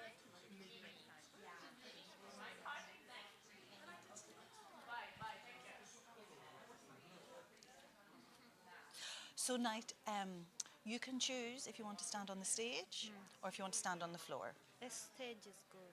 Yeah, so some people are on the floor, some people on the stage. Yeah, so What you do can you just prefer? decide. Whatever you prefer. I think the stage is good. I'm also building my portfolio and career. Okay, Yeah. that sounds good. Okay. Right. Getting ready to go. Okay. Ready? So, hello everyone. Welcome. Welcome, welcome. Welcome. Hello, hello. Is there anybody out there? We're here. Can I invite you all to come as close to the front as possible, please? And ideally join a table that has other people on it. We want you all to get cozy up here at the front. So come on down. This table, there's lots of space. Those lights are really bright. Can I just warn our speakers? Thank you. So welcome to the afternoon of day 3. Oh my goodness. Do you feel full up yet? We have heard so much. We have felt so much. We have sung and danced and run around so much. Is that right? Or is that just me? Yeah, and I always think this time is really special because we're still in it. And we've done a lot, but we know it's going to end. So we're like a wee tiny bit sad. No? We don't want it to end, but we can't keep this up either. We'll be exhausted soon, yeah? Okay, so my name is Claire Marie Boggiano, and I am your host for our session this afternoon. I will confess I am a win junkie. This is my 16th time at Win. God, it really does feel like I'm at a meeting. And I love this forum. So when I first came to Win, I came as a real person, a normal person that came and attended. And then things happen when you come to Win, and I did things and it got exciting. And I got to come as a speaker to the Women Empowering Women Forum. Oh, a very long time ago, maybe 10 more years. Whichever year we were in Paris, I know it was then. And then I got the honor and the privilege to be able to host this forum. And I will say, I think it's the best one, obviously. It's always intriguing. Kristen does an amazing job of choosing fabulous women to share their stories. And we've been pulling threads through I was going to say week, for the last 2 days, haven't we? Lots of threads are coming through. We're holding thumbs. We're, remembering lots of things. And my favorite of the 6 comments are expect magic. Who has had magic already? Yay. Well, there's more to come, I promise. And when we hear from our speakers this afternoon, just listen out and notice and see where the magic is. So, before we begin with our speakers, I want you to do a bit of work, This is not a show here. This is an experience. This is an interactive experience, yeah? So I'd like a few of you to just share with us what made you come here and what would you like to get out of this session today? So, someone on this table, would you like to share with us? And then I'm coming to the other tables, so you've been warned. That's definitely a volunteer face. So introduce yourself and tell us what you're hoping to get out of this session. Steph Turner, so yeah, this is the first time I've been here, so yeah, I've been quite intrigued actually, because I came here more on a leadership guidance, but I've diverted into more creative, spiritual, attending the Japanese flower session. Yesterday was the journaling, which was really good. So, yes, I've moved my. Well, I'm hoping it carries on in that sort of spiritual, yeah, the guidance, yeah, sort of level, yeah. So not much. I've moved away from you lead like this, you do this, you do that. It's that interaction and it's that nurturing people to bring them into the fold and that collaboration, etc., etc., and giving people that inspiration. So, yes, so I'm open. Yeah. Thank you, Steph. You've set the tone very nicely. And this table, who would like to say a few words? What drew you to this session? Yeah, that's definitely another volunteer face if ever I saw it. Oh my God. Yeah, when you asked about the magic, I think the magic is with other women.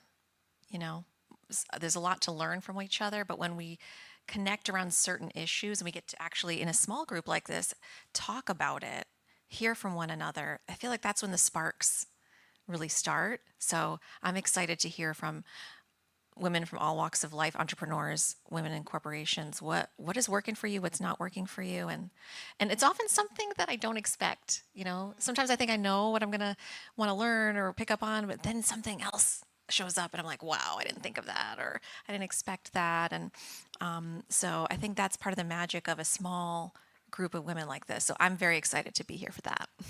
Thank you very much. Okay, so shall we get started? Yeah? So I'm going to introduce our first speaker.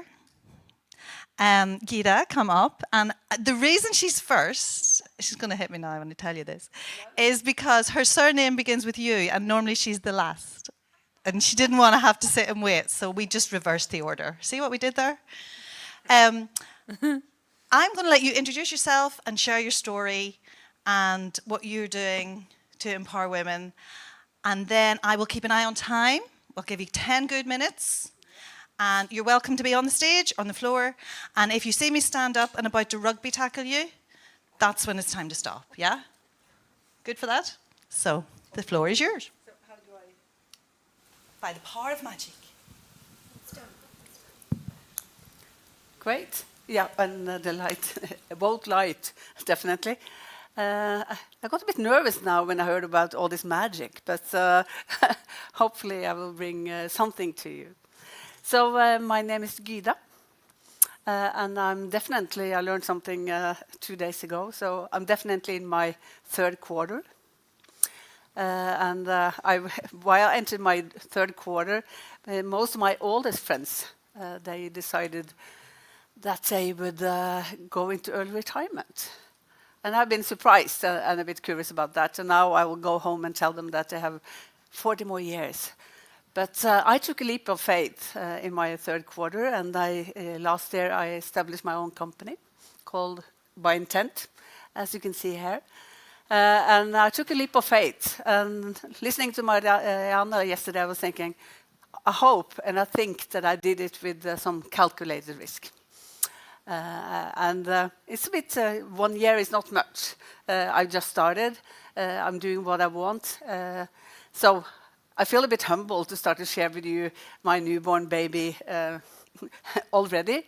But then I have the voice of Gloria that I'm capable or to do it or I have what it takes. So I will talk a bit about my journey and why I'm here. So I have been working as a business leader for 20 years, mostly in the hospitality sector, until I, some years ago, suddenly did something that many people felt very strange. I swapped careers, and I went from hospitality and corporate to the humanitarian sector. And that was, I sort of felt it was a hard call for me, and many didn't understand why you're doing this, less pay and all that. But for me, that was something I just felt called to do. So I started first as HR director at MSF, so Médecins Sans Frontières, and then I moved on to Global Refugee Council.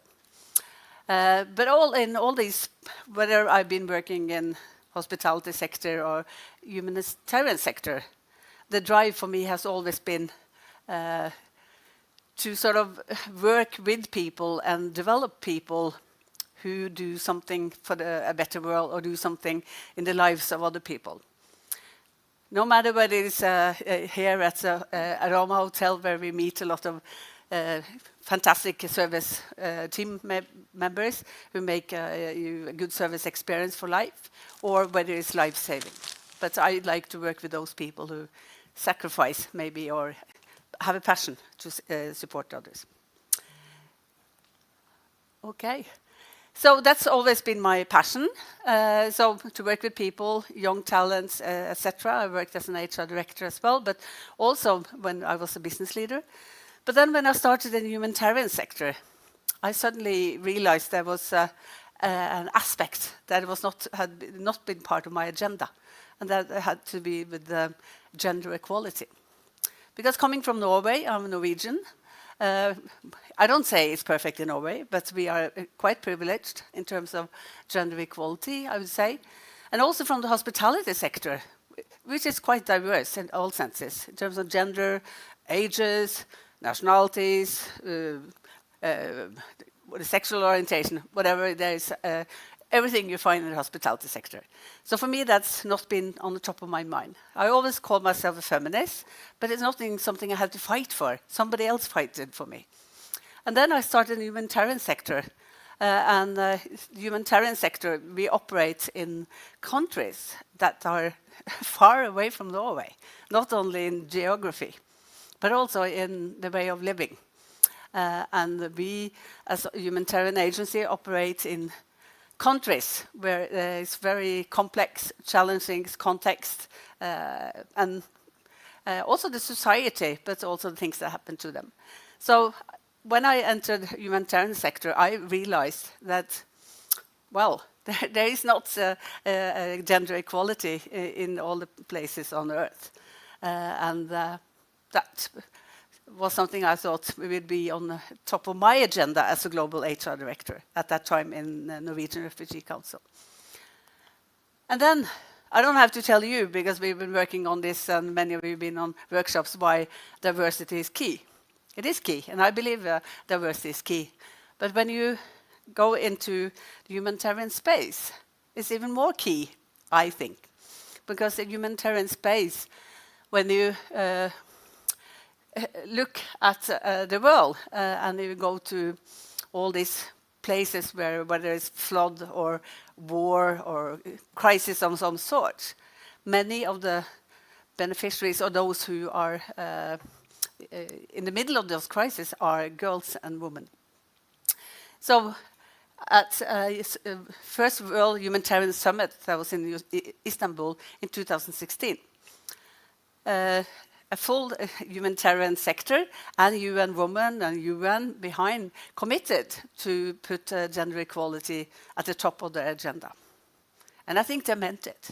They mean it visionary and also probably with their heart, but it's far away from word to actions. And why is it so important? Because more than 50%, as I said, are females and girls, and we as societies and also UN countries and agencies, we need to make sure that those rights and the needs of these females are attended to. And we also said that as terms of delivering those services to those women and those girls, we also need to have gender equality and have gender females at all levels of the organization. So, I as a global HR director, I got 2 strategic objectives. One was to have more local staff into leadership position. So, working in Sudan, why should we have only international staff coming in and doing the leadership? Why not build local capacity? And the same, why do we not have female leaders? So I'm very rational in some ways and efficient. So I thought, why don't we combine those two? So my passion is to have more female talented leaders locally. And that's where I come from. And I tried to figure out, why is it not happening? why is nothing happened? Why don't we see any improvements when everybody say they want this? And I made sort of a call for action. I started with a female staff survey, and I asked all the females in every entity, what are the obstacles for, you know, not getting up the ladder, and what are your drivers, you know? And on the basis of that, I got this dream to make a program to help these women. Because very often you look at numbers, and then suddenly, if you look at numbers, somebody said the power of numbers is that you go for it, you want a good KPI, and then you put people into positions that are set up for failure. And I don't want that. I wanted these people to have failure. So that's why when my dream started to make a program for those females and to prepare them for the next step. So I built this program now with NRC, and I thought this is the time to. I didn't want to make that program being a global HR director and have someone else do it. Then I took my decision that I'll do it myself. I'll go out. I leave my position, leave the paperwork for someone else, and then I would like to go back to what I thrive doing, and I built that program, which in my by intense called Female Ascent is a program that I will do with many companies, hopefully. But I started out with NRC, who were my previous employer. So it's a program. I will not bore you with all the steps in that program, but it's believe for me. I worked as I'm a coach, and I'm also worked with mentor programs and mentoring externally, internally many years. So when you talk about development of people, so it's definitely based on being a volunteer. You have to put yourself forward. You know, this drag the horse to the water, but you can't force it to drink or something like that. So and I think it's so key that these women out there, they put themselves forward. They want to achieve something and they want to grow. And then what I do is I met senior leaders in the organization. And when I proposed this to my Secretary General and all the directors, they said, there's no way these people, those senior leaders, will be mentors because they are so busy. They're so busy. And I said, give me a chance. Give me an opportunity. And if you've seen all those people, all those women, leaders, country directors, I don't know what, they put themselves forward immediately. And they apply. They made, we make them apply. So it's you pair up senior leaders with female talents. So they are sort of a pair on a different leadership journey. So we develop female talents into leaders and leaders into mentors. So they go on a journey together. And then it's I know I've been a leader myself for many years. I've worked with leadership. So it's about also transfer the learning into action. It's fantastic being here these days, and we do also a lot of experiential things. And I get a lot of inspiration, but then you go back home. So what to do now? So this is a 9-month program. So in between those sessions that we have, you have to apply it. And then you go back to your mentor. So we will have different leadership online modules, etc. Because it takes time to change behavior. And then one of the things that came out from this female survey as well was that they lacked a network, a support network internally, that men, they felt their male colleagues had. So to also have that network, so it's a combination of mentoring. You make your own development plan in a safe space with a female leader, a role model. Then you have leadership online models, and then you have that network.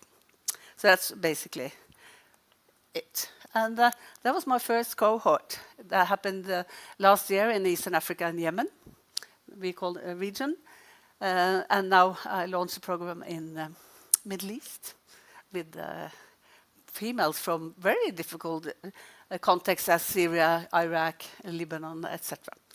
So that's my passion, and I just want to share with you. It's very new for me, so it's only the second round. And I have other ideas for my company, but I feel this is where my heart brings me. So these are first couples, probably difficult to learn. So Emma is from Kenya, and Suman, she's the country director in Kenya and Tanzania.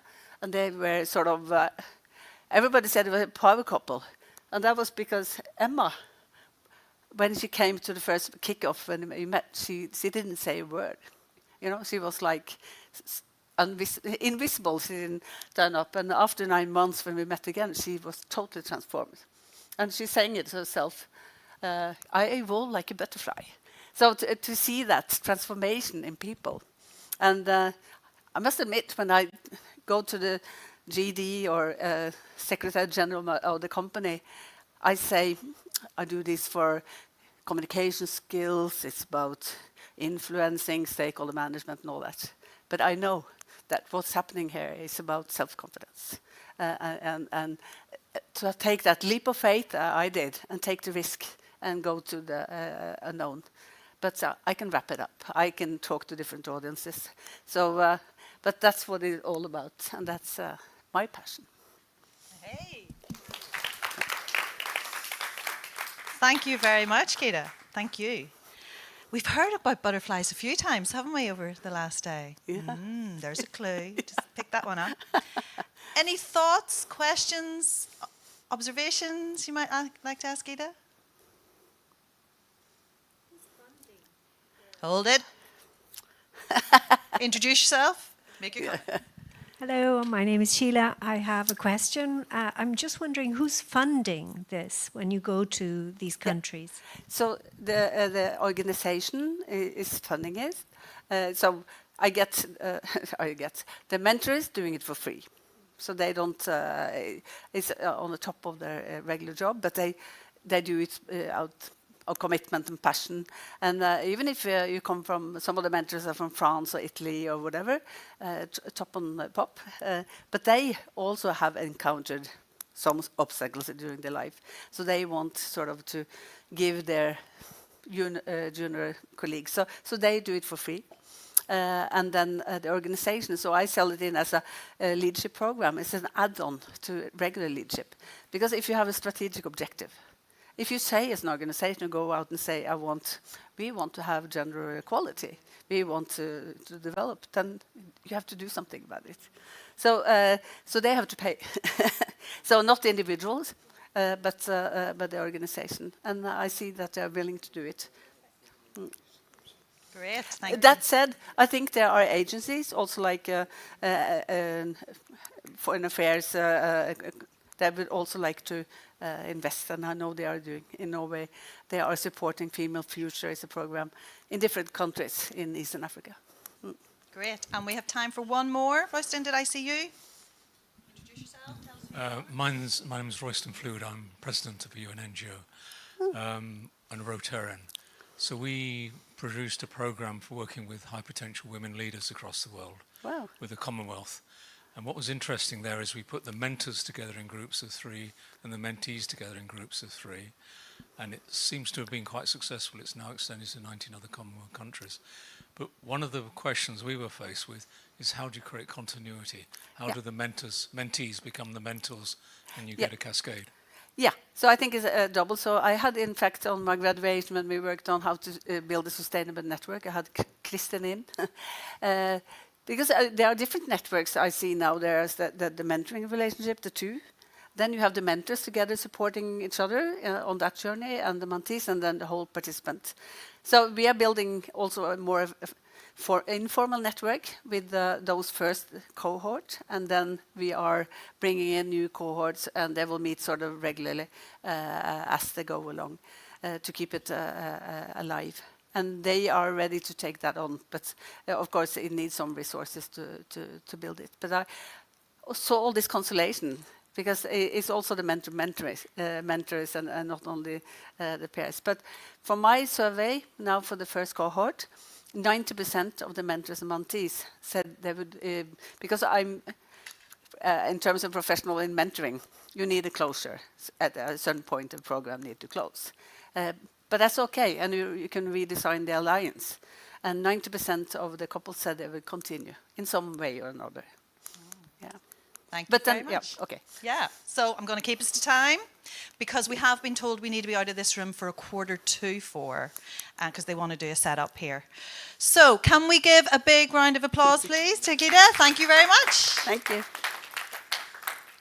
So this is going to be like lots of short, sharp conversations. So I know I have the pleasure to welcome Helene up to the front of the room.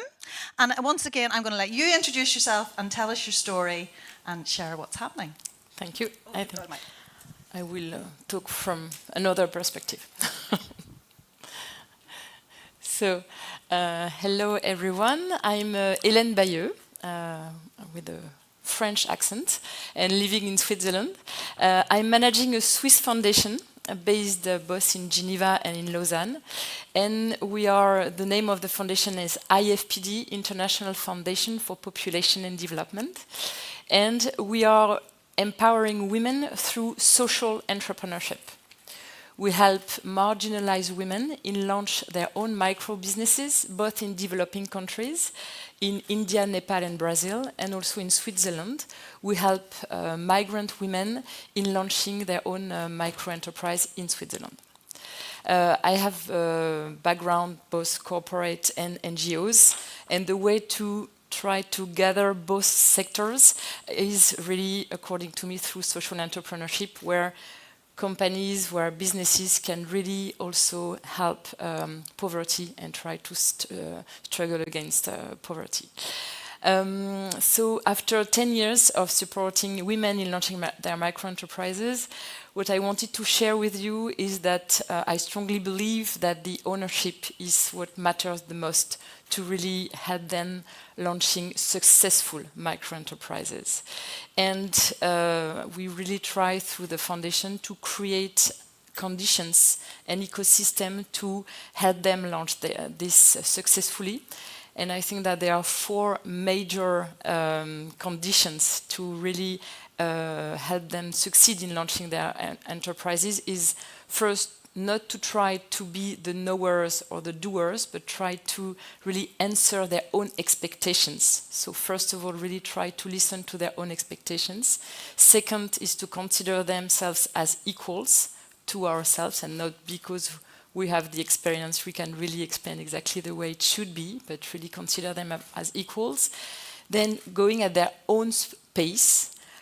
I will explain you how it works, but I do work a lot with Swiss entrepreneurs and also abroad who succeed in launching their own business, and they always want to go at their own pace, but really the tricky thing is to respect the pace of the woman who will launch her own micro-enterprise. And fourth, and last but not least, creating partnerships, which is the key in the success of the micro-enterprise. So this is to create this ecosystem to support them and facilitate them in launching micro-enterprise. It's really these 4 aspects, and I will go and detail each of them.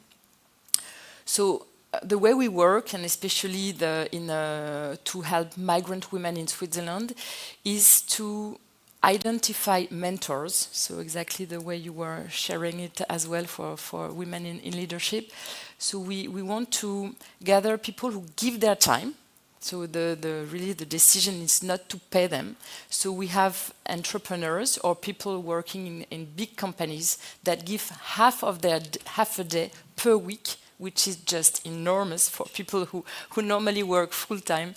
And they come, so they spend half a day to really build a relationship with the migrant women, to listen to their story, to listen to their key wish, their dream, and how we can really use the competencies that they have developed in their home country into a business that can be successful in Switzerland. And so they have to go through a certain process of renouncement of what they were, or what they have done before. I will give this example of Jessie, who was an architect in Syria and who arrived 8 years ago in Geneva, and who really wanted to become an architect in Syria, but there's no way for her to have a recognition of the diploma she had in Syria in Switzerland. So she had to, years after years, accept to renounce to the fact that she would be an architect in Switzerland. Yes? Sorry? Okay, one more minute. Really? Okay, it goes fast. And now she decided really to rely on other skills. She has always seen her mother cook at home, so she decided why not developing a little business where the food will be in the center and the authentic and Syrian food will be core to this business. So thanks to the help of this program, she has launched Syrian catering in Geneva. She has been able to go out of the social aid, and she has been able to be a role model for the whole family and for all of the children. And this is a wonderful success, and the company is really successful. So that was an example to really emphasize the fact that we have to meet their own expectations. What do you want to do? Okay, you want to be an architect. How we can support you in trying to renounce to some of the things and to see how existing skills can be used in a company. Second is going at their own pace. So we, as entrepreneurs or with the experience we have, we always want to say, okay, this is the steps you have to follow and this is the thing you have to do, but really take the time to say, okay, this is your own project. So we will do at the rhythms you want to do it, and we will just follow you in these different steps. And it's totally changes the way, and it can be successful. Third of all, it's the fact that we need to create also partnerships. The way we facilitate and we create the ecosystem to support them is to do public and private partnerships. You all know that companies want to communicate on their CSR approach and on their KPIs on that. And the fact to offer to employees in companies to be involved in such projects and to take the time to really transfer their competencies and their knowledge to migrant women who want to launch their own business, it's something key. And it's a way for companies also to keep their employees, because they offer programs that provide sense to the employees, and they really want to contribute to that. And so this is really the three major aspects that we have put to the forefront to help them. And also, of course, it provides them the fact that we consider them also as equals. This is, of course, very key. And it's the fact that the entrepreneur will really listen to who this person is and want that she has to learn the same thing from her than she can provide as well. So this is the things I wanted to share with you. Thank you.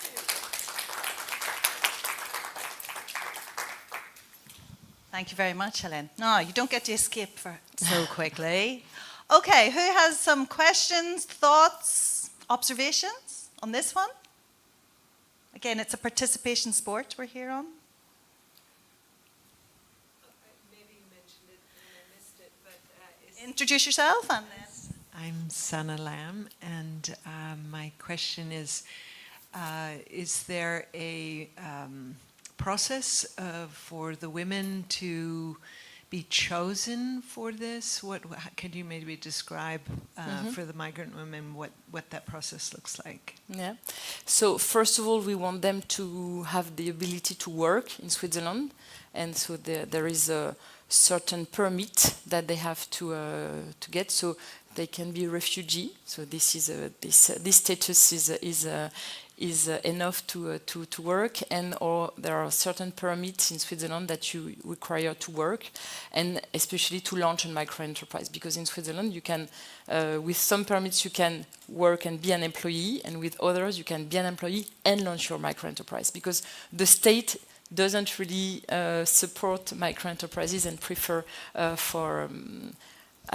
people depending on social aid, they prefer that they go to the employment. So first of all, the permit, then the fact that they speak French, because it's in Swiss Romande, so they have to speak French, so a certain level of French, and having a kind of project and competence, because we are not training them vocationally speaking, so we really want them to have a certain skill that they can put in the core of their business. This is it, and it's a free program for them. Ah, really interesting. And I heard that P word come up again, partnerships. And we've heard a lot about that over the last few days, haven't we? And collaboration and co-creation. Great. Any other thoughts, comments, observations? It's funded by the Swiss government. Not at all. Well, it's public and private funded. Like it's one of the projects of the foundation. So for this project particularly, it's funded by the Geneva and Vaud cantons, so two, and also from little cities, so the city of Geneva and of Lausanne. But the vast majority of the funding comes from private foundations or distributing foundations, or also family offices. And also with directly companies, yeah. So this is really public and private partnerships. Thank you very much. Business for good, it feels like. Yeah. Exactly. So let's show our appreciation, and thank you very much, Helene. Thank you. So I now have the joy of welcoming Knight to the stage, and Knight, you've been at this forum before, haven't you? We had fun last year, didn't we? And something always exciting happens in Knight's world, I'm telling you. So, take it away. Introduce yourself, what you're doing, and what you want to share with us this year. Thank you. Well, my name is Knight Muteti from Kenya. I am the founder and executive director of Daughters of Kenya. Daughters of Kenya is a national trust that works to improve and change the lives of the vulnerable girls and young mothers in Kenya and beyond. Why I'm putting on this is because I wanted to represent the African women. This is done by the Maasai. This is the Maasai girls who do this, and I decided to just put on it so as to represent the African woman. Well, why did I start Daughters of Kenya? Well, I grew in a family where my dad was a human rights defender, and he was also a mayor. So a politician come a humanitarian. So to me, I really like the way he would help so many girls back in the village, not in Nairobi. And I grew saying one day I wanna help girls. I want to be a role model to other girls. I didn't know it's something would be very serious and would start an organization. I thought maybe I would be a lawyer or a doctor and come back to the village to help the girls. Well, after my high school, my parents took me to university to pursue IT. But when I was there, my dreams started coming very clearly, and I decided to go and do social work. So my first degree, I did BA in social work at the University of Nairobi. And recently, I just did my MBA. Well, back to the project. In our project, we have 5 strategic programs. We have education, we have leadership development, which we started actually last year. We have economic empowerment, then sexual reproductive health, and anti-violence against girls. Okay, for the education, we've partnered with a local colleges where we sponsor our young women to their schools. And here in these, Daughters of Kenya only pays for the exams and registration, and the schools would cater for the tuition. And as well, I met Dr. Mara here where we did the children's books. She did the children SDGs books. And it's so funny that the books were adopted by the government, some counties, and they would buy the books from us. Also, continental organizations like Pan-African Climate and Justice Alliance, they bought so many books and they would go across Africa. That is something we are so proud about. The books are just here, actually. I carried just a few copies. When it comes to economic empowerment, we have a workshop whereby even the dress I'm putting on is done in our workshop. We have a workshop. I think last week we had our products. I think you saw. They are done by our women. In the workshop, we have certified tailors who are now the trainers. We've just finished the first cohort where we trained 20 young women for free. We trained them for free, but now when we make like clothing, we can be able to make a living out of it because it's more of a social enterprise. We can be able to sell. When it comes to sexual reproductive health and rights and GBV, we do a lot of advocacy. Just advocacy against GBVs, all forms of GBVs, FGM, child marriage, and any kind of GBV. HIV, as well as sexual reproductive health, we do promotion because sometimes we make the pads, the reusable pads. Some girls cannot afford continuous pads, especially the most vulnerable. So when we get partners, we can be able to make the pads and we give them for free. Yeah. Now, when it comes to leadership, I heard you talk about leadership. We've just designed a program called with help of a continental organization, and we want this program to go beyond. It's called Daughters of Africa Leadership Caucus. We are looking forward to have a focal point partner organization in countries across Africa.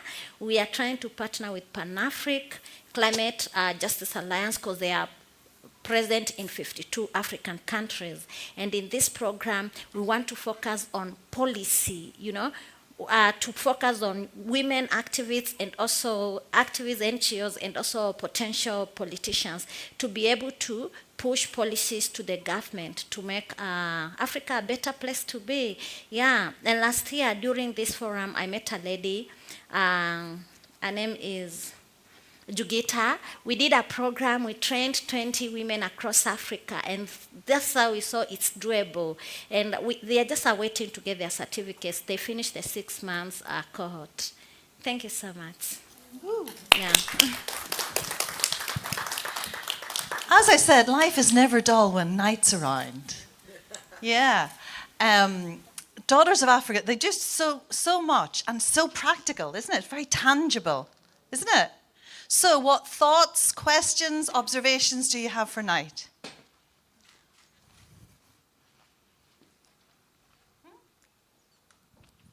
Yeah, it was great. Thank you. No, exactly because they're so tangible. Because, like I said, we need to move from vision and ambitions and to actions. And this is very concrete. And that makes it also work. I think so. I really love this. But you said also Africa or also Kenya? Well, our organization is called Daughters of Kenya, but it's a program that is tailored. We said it will be stressful to start it as Daughters of Africa Leadership Caucus. So we say, let's start this program under Daughters of Kenya. And with time, if it glows, then let it be a continental alliance or, something like that. But now we are working with different, we've now started just brainstorming.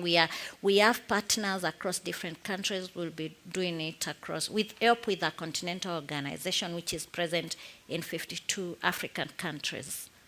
Yeah. And it's fantastic to see you wearing. Yes, I always wear. Amazing, I always wear dresses, yes. Other thoughts, questions, observations? Let's not get away so easy. Yeah. I have one for you. So Night and I have been in touch a few times this year, and I know you have a bit of a dream for WIN in Kenya. Yes. Do you want to tell us about that? Oh yeah, we are organizing WIN East Africa, and we've been meeting with Maria and Christine and Estella, and we are hoping to do something maybe in November. So you guys are welcome, and I welcome you to East Africa, and you come for the WINConference. Yeah. Yeah? Kenyan friends as well. Yeah. And so any contacts, any organizations that might want to sponsor, again, let's make some magic happen for Night and the Daughters of Kenya. Thank you. Thank you. And while we're talking about that, one of the reasons why I've been helping with Kristen and Night is because we have run a WIN Manchester event for the last 5 years. Not a 3-day extravaganza. We couldn't do that. That would be exhausted. But we've done a 1-day event or an evening session or whatever. So we'll keep you posted if anyone wants to come and check out Manchester on that. Great. So how's everyone doing? Great. Yeah, great. Getting excited there? I have to be great, I have to feel it. Just so many ideas and concepts and really bringing it to life, isn't it? It's like, we know the theory. The theory is the easy bit. It doesn't make it simple, though, putting it into practice, does it? Okay, so I am delighted to welcome our fourth speaker. Come on down. She's great. Sanaz, I know you've been doing lots as well. So again, I'm going to let you introduce yourself and share your story with us. Thank you so much. Can you hear me well? I mean, I'm gonna go up because I think the light, I don't know, there is a light everywhere. So anyways, thank you so much for being here. It's my fourth time speaking in WIN and 2 years within WIN team as volunteer. My name is Sanaz Javadi. I'm coming from Iran, originally living in Geneva, Switzerland. By profession, I'm a lawyer and mentor working with United Nations Geneva, specialized agencies. And one part of my work is intellectual property as a lawyer and also empowering women, helping women entrepreneurs to boost their economic and business competitiveness in international market. And from the other side, as an Iranian, it's my role and responsibility to make more and more awareness about the situation of women in Iran. So today I promised Christine to talk about women economic empowerment and the project that I did for United Nations within the last few years. But in the first place, I would like to, because some of you were not with us in Geneva last May in United Nations, so I would like to just show you a capture of women past in terms of equality in Iran, and then we can deep dive to the economic part. So if you can show the video, please, thank you. It's a bit sad, I might start to cry, but because tomorrow is the anniversary of the Women Life Freedom Movement, so.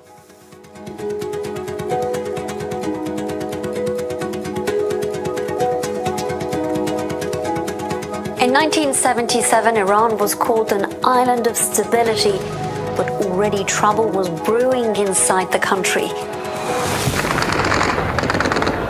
The change was needed, but this wasn't that change. Arrests started, schools were closed, we became refugees in the sense that we had nothing.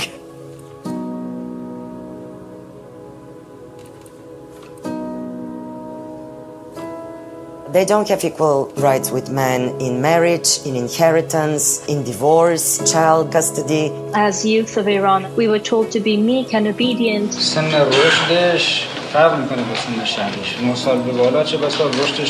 You are always bored. Like they want to ride a bicycle, they can do it. Women have been banned from attending men's sporting matches. Women dress up as men to sneak into soccer stadiums. Women have been banned from singing. Compulsory veiling laws remain of concern in Iran, where appearing in public without a hijab is punishable by imprisonment.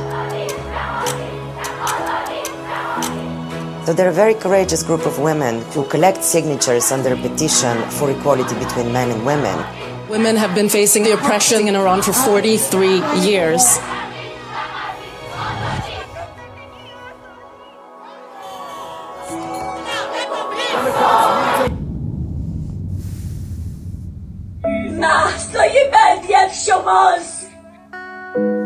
Thousands of people gathered at the final resting place of Mahsa Amini.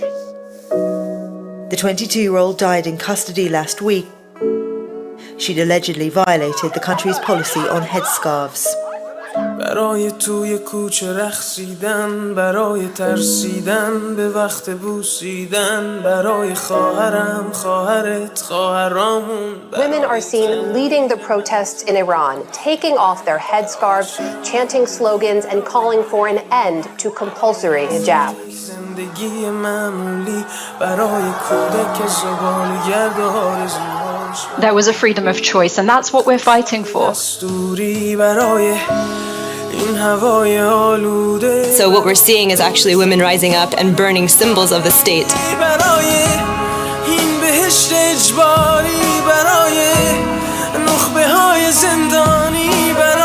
In cities across the world, protesters want change.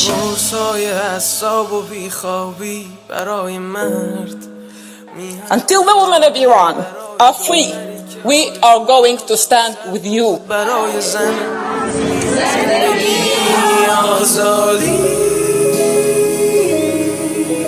Women, life, freedom.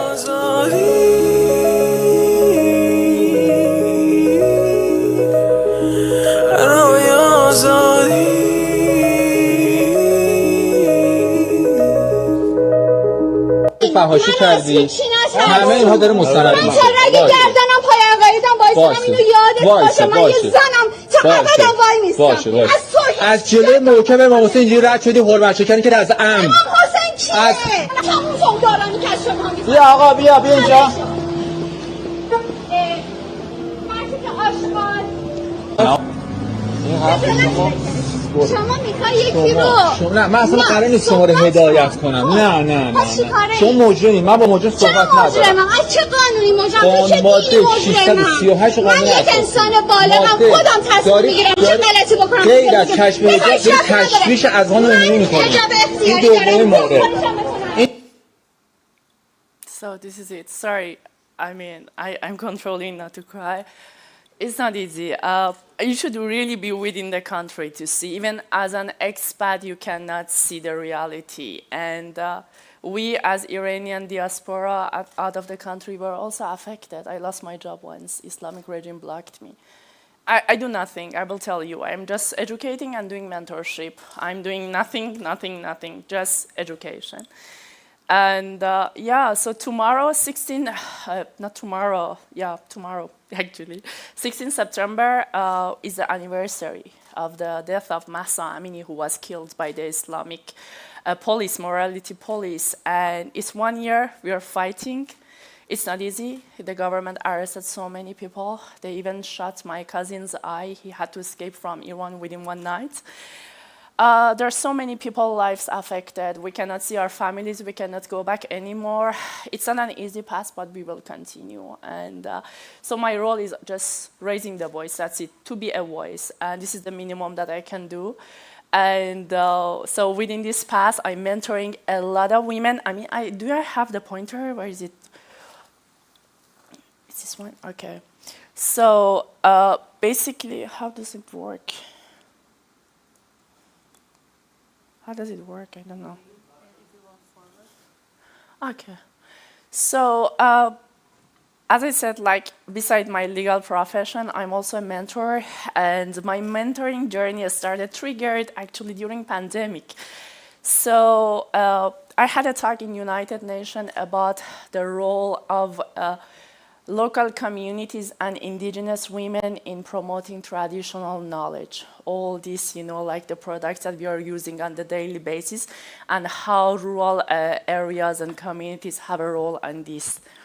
So through this, I was invited to different women initiatives in Geneva. I joined Organization of Women in International Trade, an NGO which is active in women economic empowerment as a volunteer, and through OVIDA, of course, I got to win. And I also started a lot of mentorship sessions with University of Lausanne, Graduate Institute Geneva, United Nations International Trade Center, World Intellectual Property mentorship programs for women entrepreneurs in Southeast Asia and Africa. And through all this mentorship program, we established our own mentorship program for the women of Iran 2 years ago, which was somehow intensified last year because of this women uprising in Iran. So I started, actually, this is one of the very first projects because I'm working a lot with women in distant areas, in rural communities, in developing and least developed countries. So this is the picture that I took in Cambodia, South Cambodia. This is the pepper field. So these women are really, I don't know if you've ever been to Cambodia, but this is a very nice and touristic area in South Cambodia, Kampot, and the pepper is also so well known. So these women are producers, and they have their own association. This is like a French government-funded project, which was started a few years ago and is now supported by United Nations and European Union as well. So this was basically the first project we did, training women and also, having the training sessions for them for branding their products so that they can enter international market. And when I was in Cambodia, I also had a visit to an NGO which is working on the women who have been, this is not related to the trade side, but also, of course, relevant to women. So I had a visit to these Daughters of Cambodia. You mentioned Night about Daughters of Kenya, so this is Daughters of Cambodia. This is an NGO in Phnom Penh, the capital city, that is helping women who has been in the sex sector, Yeah, and now they are being trained to gain additional skills to be able to get out of the sex work. So, and then all these projects, I did it in different countries, in Bangladesh, in Laos, and then it triggered another UN project, also working with the producers in Iran, my home country, Iran, working with saffron sector. This is the saffron field in the border of Iran and Afghanistan.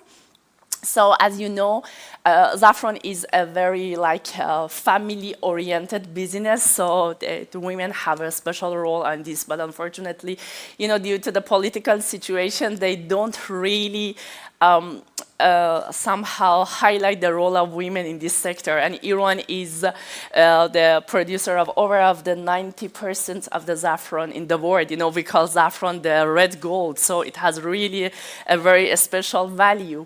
And recently, just last week, there were another team from United Nations. They were in Iran and they were consulting and interviewing with saffron producers to help them to boost their economic competitiveness. Of course, with the economic sanction, it's not really easy, but still. So how can I go back? Sorry, I cannot work with this really well. So anyways, so all this, I took different steps, and this UN project led me to another project, again, during pandemic. So all this being more and more involved in women empowerment domain was triggered really within the pandemic time. I started a study with European Union because of the projects that I had done in Southeast Asia. So I did an analysis on the women role in agriculture and textile sector in Southeast Asia, the 10 ASEAN countries. And the focus, of course, is developing and least developed countries, not like a country like Singapore, which is developed. So we had this assessment how women are engaged in the economy, what is their contribution, and how we can help them. And this is under the European Union and the ASEAN Secretariat MOU. They have a lot of collaboration on trade. And yeah, so within our mentorship program, we are trying to somehow raise the voice of women in the economy to highlight their role on sector-by-sector basis. So we work on the agriculture sector and textile, but we go on the tech side as well. So we are covering each and every sector based on their own needs and challenges. And what is really important, this is like what WIN is doing, we also create a hub and network of women so that they can share the info, they can share the knowledge, and they can learn from each other. And most of the time, this is a virtual network. So from time to time, there is in-person training or conference, regional, national, but in most cases, it's virtual. And it led me to women in Africa and recently women in Caribbean region. So if I cover Latin America, I'm done with the whole planet Earth. I forgot to mention that in Iran, we covered more than 120 women from legal sector, legal as a lawyers or fresh graduate to help them to get into international community, and also women in business to help them to gain additional skills because their confidence is really affected by the political situation and also economic sanctions, right? And Lida, this is my role model. This is my mentee. And she is coming from South Iran, from an Arab family. Very limited, close culture. She had to escape from South to go to capital city, to Tehran, to be able to study because, they force you to marry young when you are living in that region. And even for me, being an Iranian, I didn't know such a fact about my own country. So she escaped to Tehran, she studied there, she started her own business, and recently she has started her business in Oman. So she's one of the women entrepreneurs in the country, and she's doing a lot of women empowerment. She has started actually women empowerment initiative recently, and she really wanted to be a part of WIN. Maybe in future you will see her, but she couldn't make it this time. So she's the highlight of our mentorship program. And for the women of Iran, we saw the video, Women Life Freedom Movement, which is, we are quite confident that this movement or revolution will come to a very positive result that will change the whole Middle East perspective.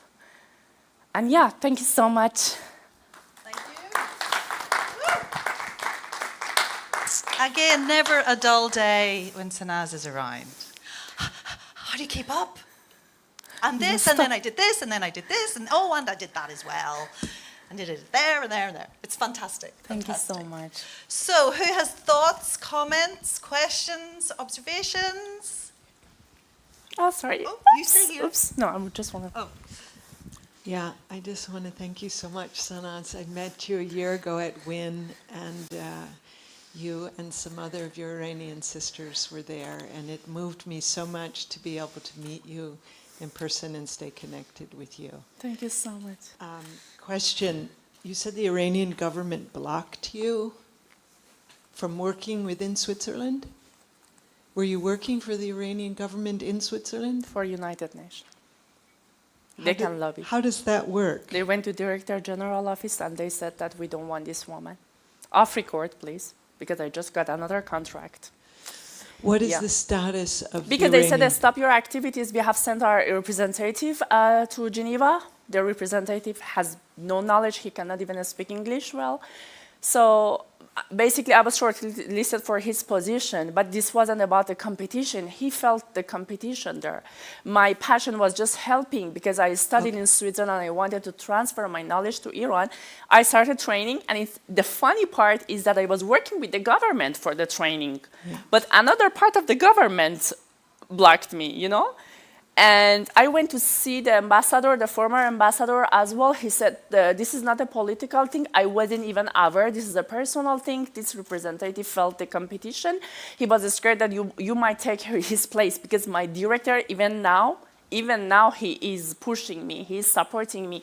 Being a mentor and all of this is started by him. So because he's super supportive and he's a blessing for all developing countries. So they went to the Director General office and they said, we don't want her. And this is not even for a high position. It's for a random contract. Yeah. Just shortly, the status of the Iranian government within the United Nations is... They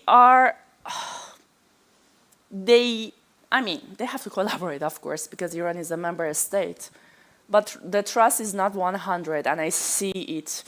Even with my colleagues now, they're like, we are fully aware of the situation. Mm-hmm. But, you know, in UN, you cannot talk about politics, so they keep it really silent. But, yeah, many people know. In Iran, everyone knows, and some people know also in our organization that this happened to me before. Last short question. I really found that interesting, that fact about 90% of saffron is produced in Iran by Iranian women. And if you think about how many people are just casually using this product and have no idea, I just feel there's some potential to use that product to raise awareness, and that would be really interesting. I want to highlight the fact that International Trade Center and European Union started this project in Iran because of the medicinal usage of saffron. You know that all these anti-depression, anti-cancer, a lot of these are based on the saffron plants. So that the potential goes beyond the food usage. So it has medicinal usage as well. And yeah, there are a lot of parallel projects happening in Iran at the moment, Swiss government, European Union, and different UN agencies. But the corruption is also there, so we never know up to what extent this can be successful. Yeah, but the economic potential is huge. So much knowledge in there, isn't there? And again, very practical applications. And thank you for taking us on that emotional journey.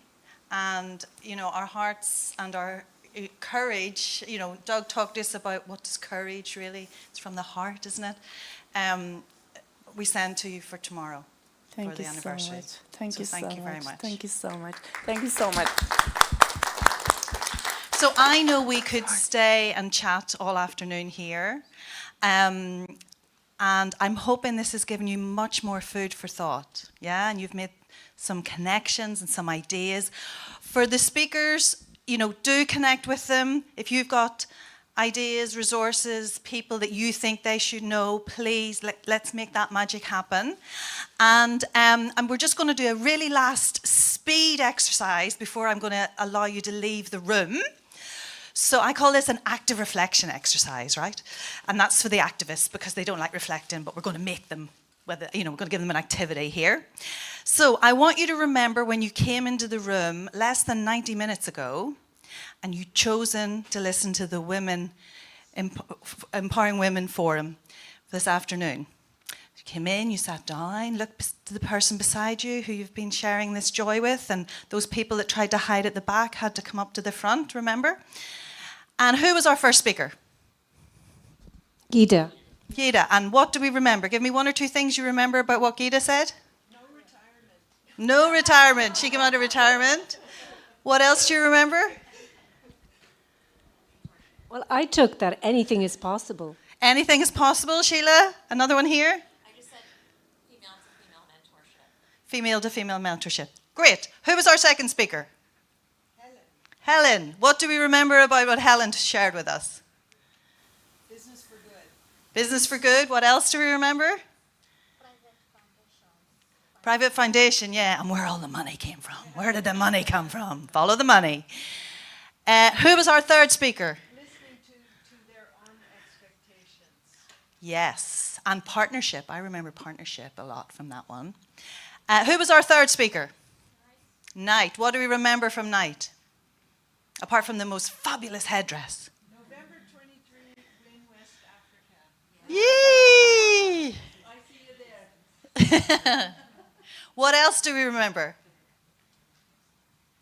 All the practical ideas, all the real things, from the dress that she's wearing to the pads that people might need. Really tangible, really, really tangible. And then who was our final speaker? Yeah, and what do we remember Sana's sharing with us? Powerful Iranian women. 43 years for oppression. 90% of saffron, yeah? Never going to eat paella the same way again, I think.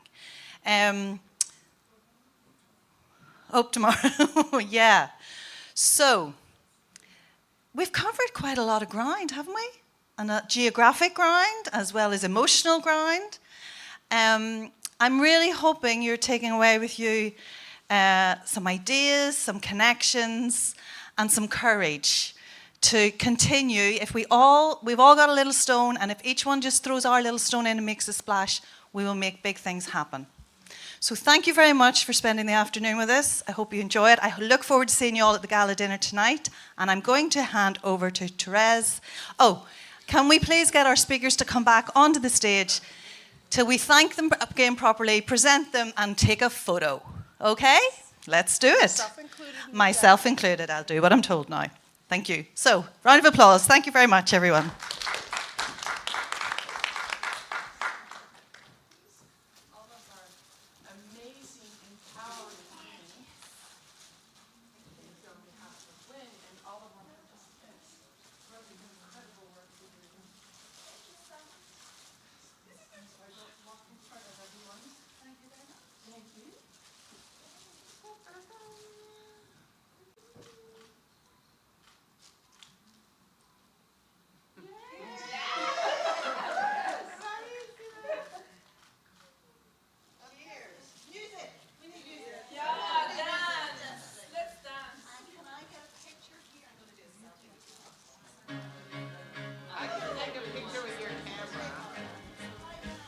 She's already done that. Okay.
Check. Wow. बिना reverb के एक बारी check थोड़ा सा इसमें दे दे Ricky नहीं नहीं बाहर भी हल्का सा दे देना थोड़ा सा अमिताभ बच्चन वाली फील आती है ना check good evening it is really so wonderful to be here हल्का फीड तो नहीं कर रहा गुड इवनिंग ये वॉल्यूम से मत कर वॉल्यूम कम किया फिर हाई काटा थोड़ा सा और खोल दे इन्होंने कुछ अलग किया हुआ था इसको good evening it is so wonderful to be here but this if you okay if you move this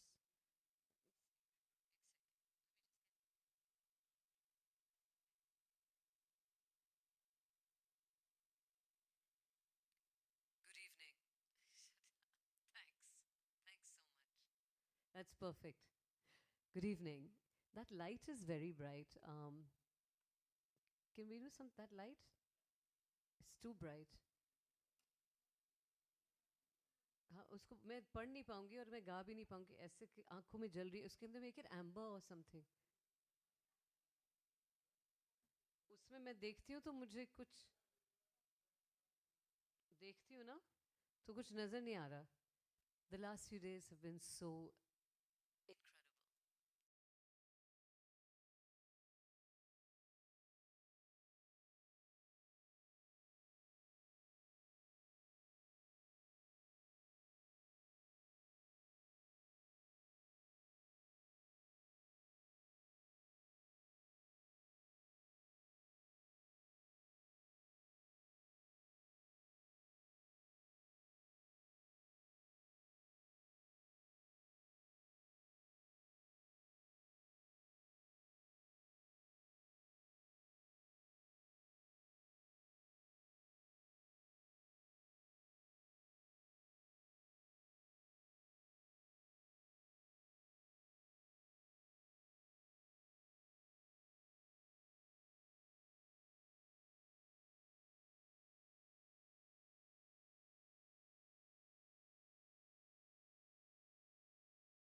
Thank you, thank you, thank you, thank you. So we are going to spend the next 40 minutes, more or less, 35 minutes, on the global dream, as I've called it. So yesterday we worked a little bit on our stories, and today we will work more on also going forward. What are our dreams? What are our vision or purpose in action? So I thought we could start also looking at some of the dreams of other women to inspire us. And there is a collection of dreams. I have also showed this before in other mobilizing events I've done around when I traveled. But I think it's always very inspiring. And then the next thing, or while you're watching this, you can think about what's a dream you have, what's a vision you have, what's a purpose you want to live even more as we live here today going forward. So that's sort of part one of this exercise, is to think about that yourself.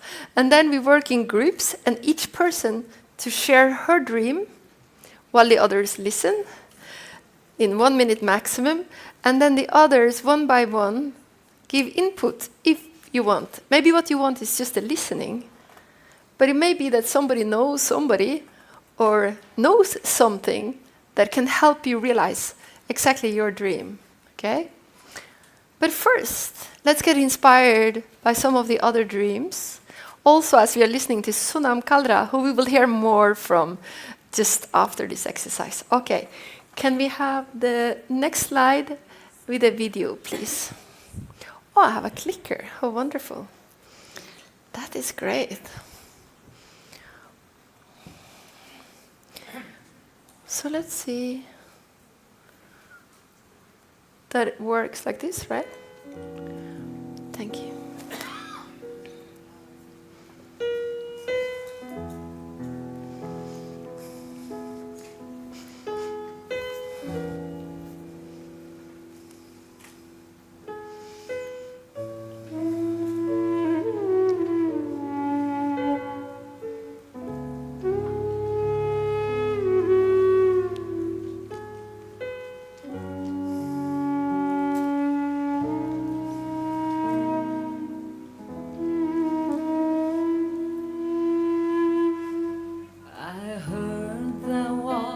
A secret chord that David played, and it pleased the Lord, but you don't really care for music, do ya?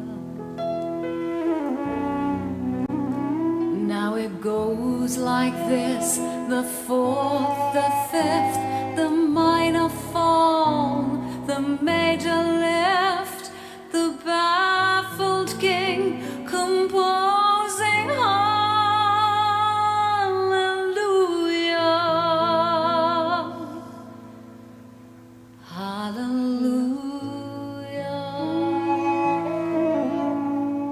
hallelujah, hallelujah, hallelujah.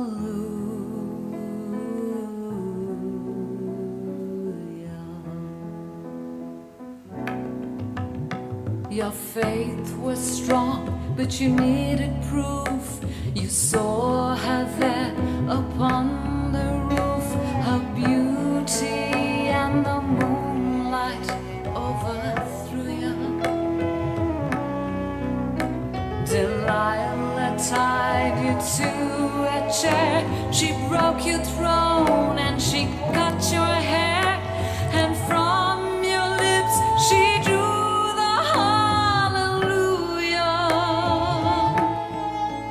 hallelujah,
Okay.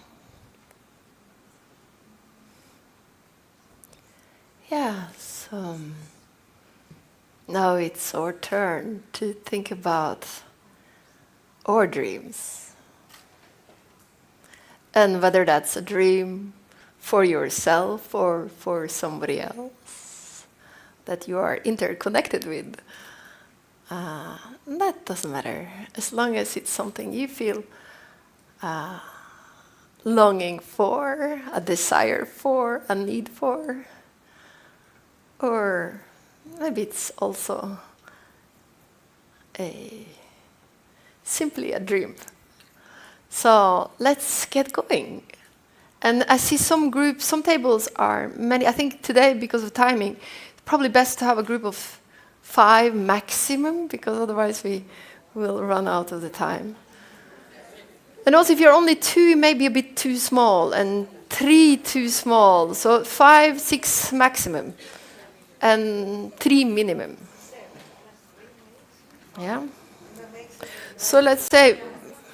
So just again, let me repeat the thing here. So I think at this point, don't do a lot about who you are, but just your name if there's somebody who's new, but just jump straight into the part of sharing your purpose, your dream. Okay.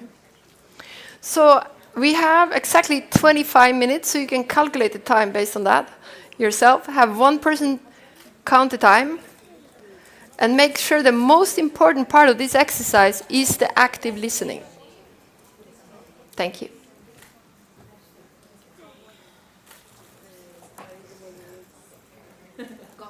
Gong. Oh, gong. We can use the gong. Yeah. Okay. 5 minutes then, based on 5 people. But if there are more people, yeah.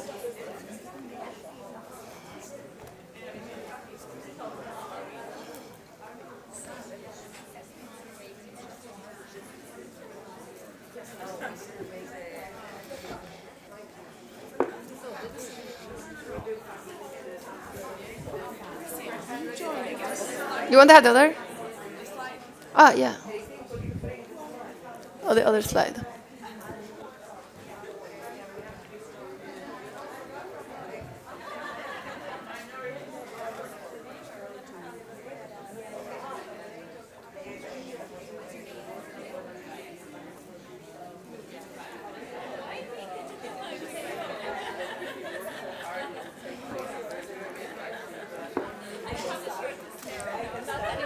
You will be timekeeper.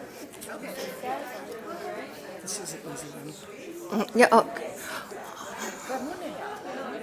Come join us. Can you switch this off, please? So. Oh yeah, we can do it. But still, everybody here is me.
ladies, and gentlemen, how is it going? One more. Okay, one more. 4 more minutes because one already went.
Okay.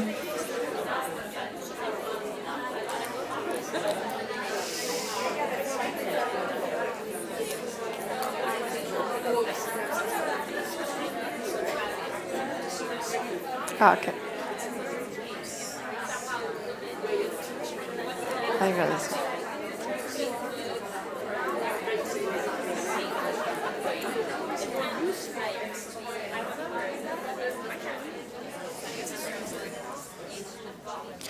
Okay, so we are coming to a close of this exercise.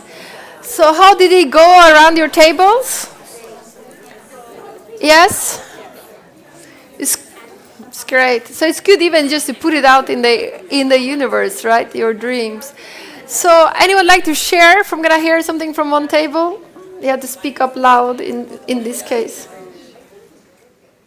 No volunteers? Yeah. Yes, Anas, please. Oh, Can you raise up, please, and loud voice talk to them? Hello, everyone. Can I have a microphone?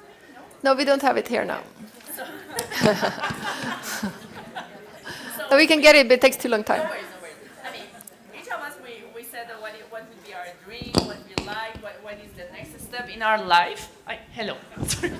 I'm sorry, I was shouting. So, yeah, and then each of us, we said that the common thing is traveling to authentic places, discovering new destinations, adopting children, doing creativity things, more creative stuff rather than our main job. Yeah. And also finding job for some of us, yeah. So adopting children, Yeah. doing more creative things, traveling, and discovering new things. Yeah. Thank you so much. Anyone else on another table, please? There's a lady in red and blue over there, yes, Wendelin. Yeah, I was told actually the wind colors, yeah, and it's Yeah, true. no, it's so beautiful. I just wanted to take the mic because Katja really told us something which I thought was really apt for everyone to know, that she was writing a script for a television series, as I understood, and she was actually writing that about a woman of 53, and then the producers asked her to flip it into a woman of 39, and she refused, and she's now going to produce it herself, which starting a company to do that, which is needed. Yeah. Good, thank you for sharing. Because this is stick to your dream. So if you want a 53, you want a 53, and then if people are, it's not easy to stick to it, but you can. Yeah, so thank you for sharing in the life that. of today, we need bold women Yeah, like that. Yeah, excellent. So take one more over there in the back. I think I see a hand, but maybe someone's scratching their head. I don't know. It's hard to say sometimes. I think I see one. Yeah. Well, what I'd like just to add is something I heard, and I live by it every day. Follow. Okay, so here it goes. Is follow your passion to the best of your ability with no expectation of the outcome. That's the secret of life. Oh, that's a great dream. Thank you. To have that happening. I also heard over here there was talks about being able to have very free sexuality for all the women in all ages, from the young ladies to the more experienced ones. So I thought that was very interesting. And also a lot of women around in this corner want to travel and discover things, learn new languages, and raise consciousness and see a planet where women and men are really very conscious. So if anybody's not just dying to say something now, I think we're going to move to the next thing. Okay, but thank you so much for sharing. It sounds like it was very nice sharing also from the volume and the energy in the room. So what I'd like to do now is to ask the entire WIN team and the extended team, both the team that's working on this all year round and all the additional members that have been working during this week. We have been together because we came a few days before the majority of you. So I'd like to have all of them on the stage because some are going up to the gala dinner venue. So if I can get all the team members to come here so we can take a photo of you and have you applauded in public. Thank you.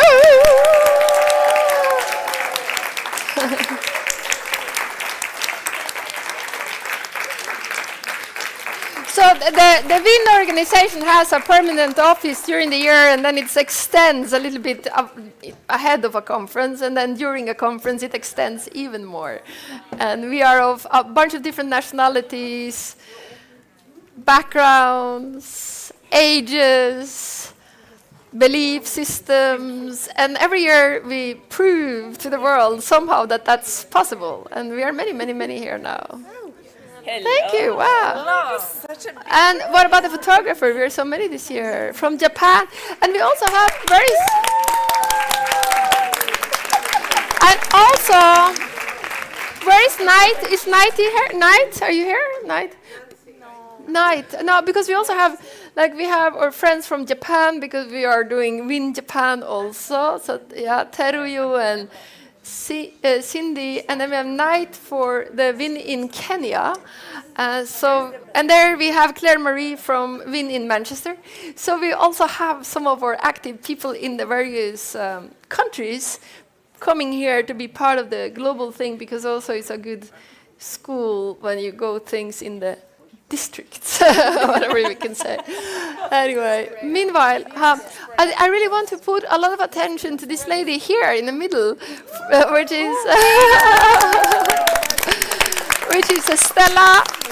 And Estella is like the star, like her name, because really, without her, nothing would have really worked this year. So thankful. So please give her an incredible applause. Estella.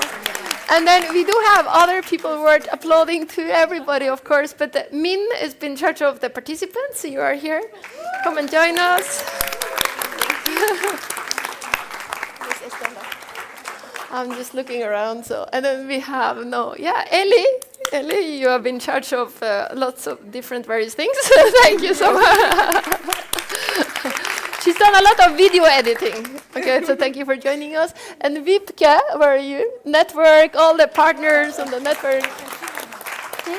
And here we have Sheila, who jumped in this last month to be in charge of all the speakers.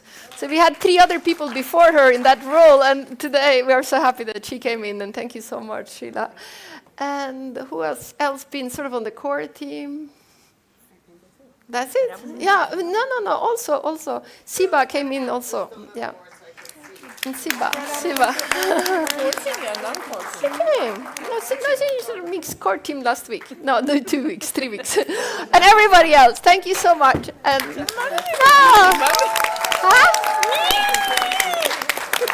a little look at her. I don't know if you want to mention all the names, you can do that. But I think.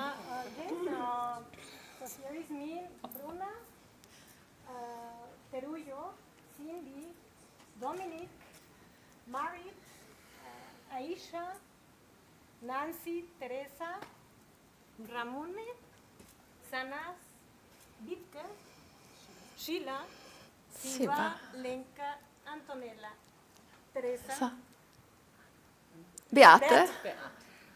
and Ellie. Yeah, thank you.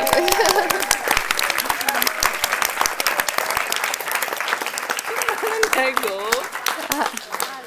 And then we have amazing photographers, Nancy and Vanessa.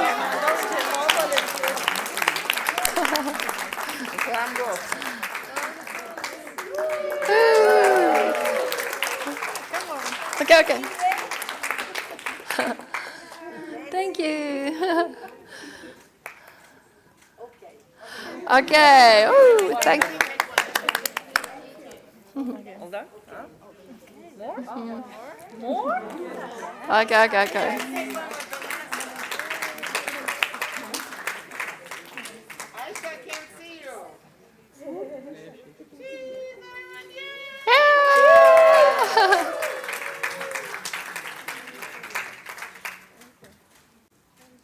Okay, thank you. Thank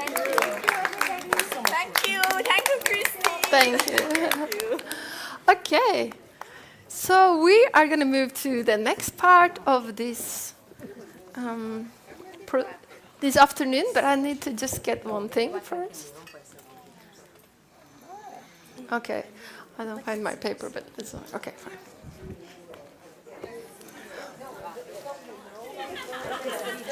The gifts? But where's the You want a notebook? Here's yours, in case you underline. What do you need? I know. Mm-hmm.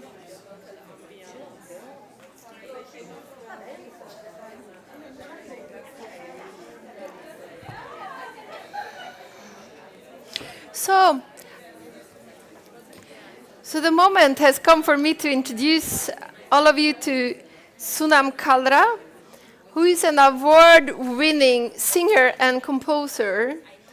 And Sunam is known for her beautiful, powerful voice and complex compositions.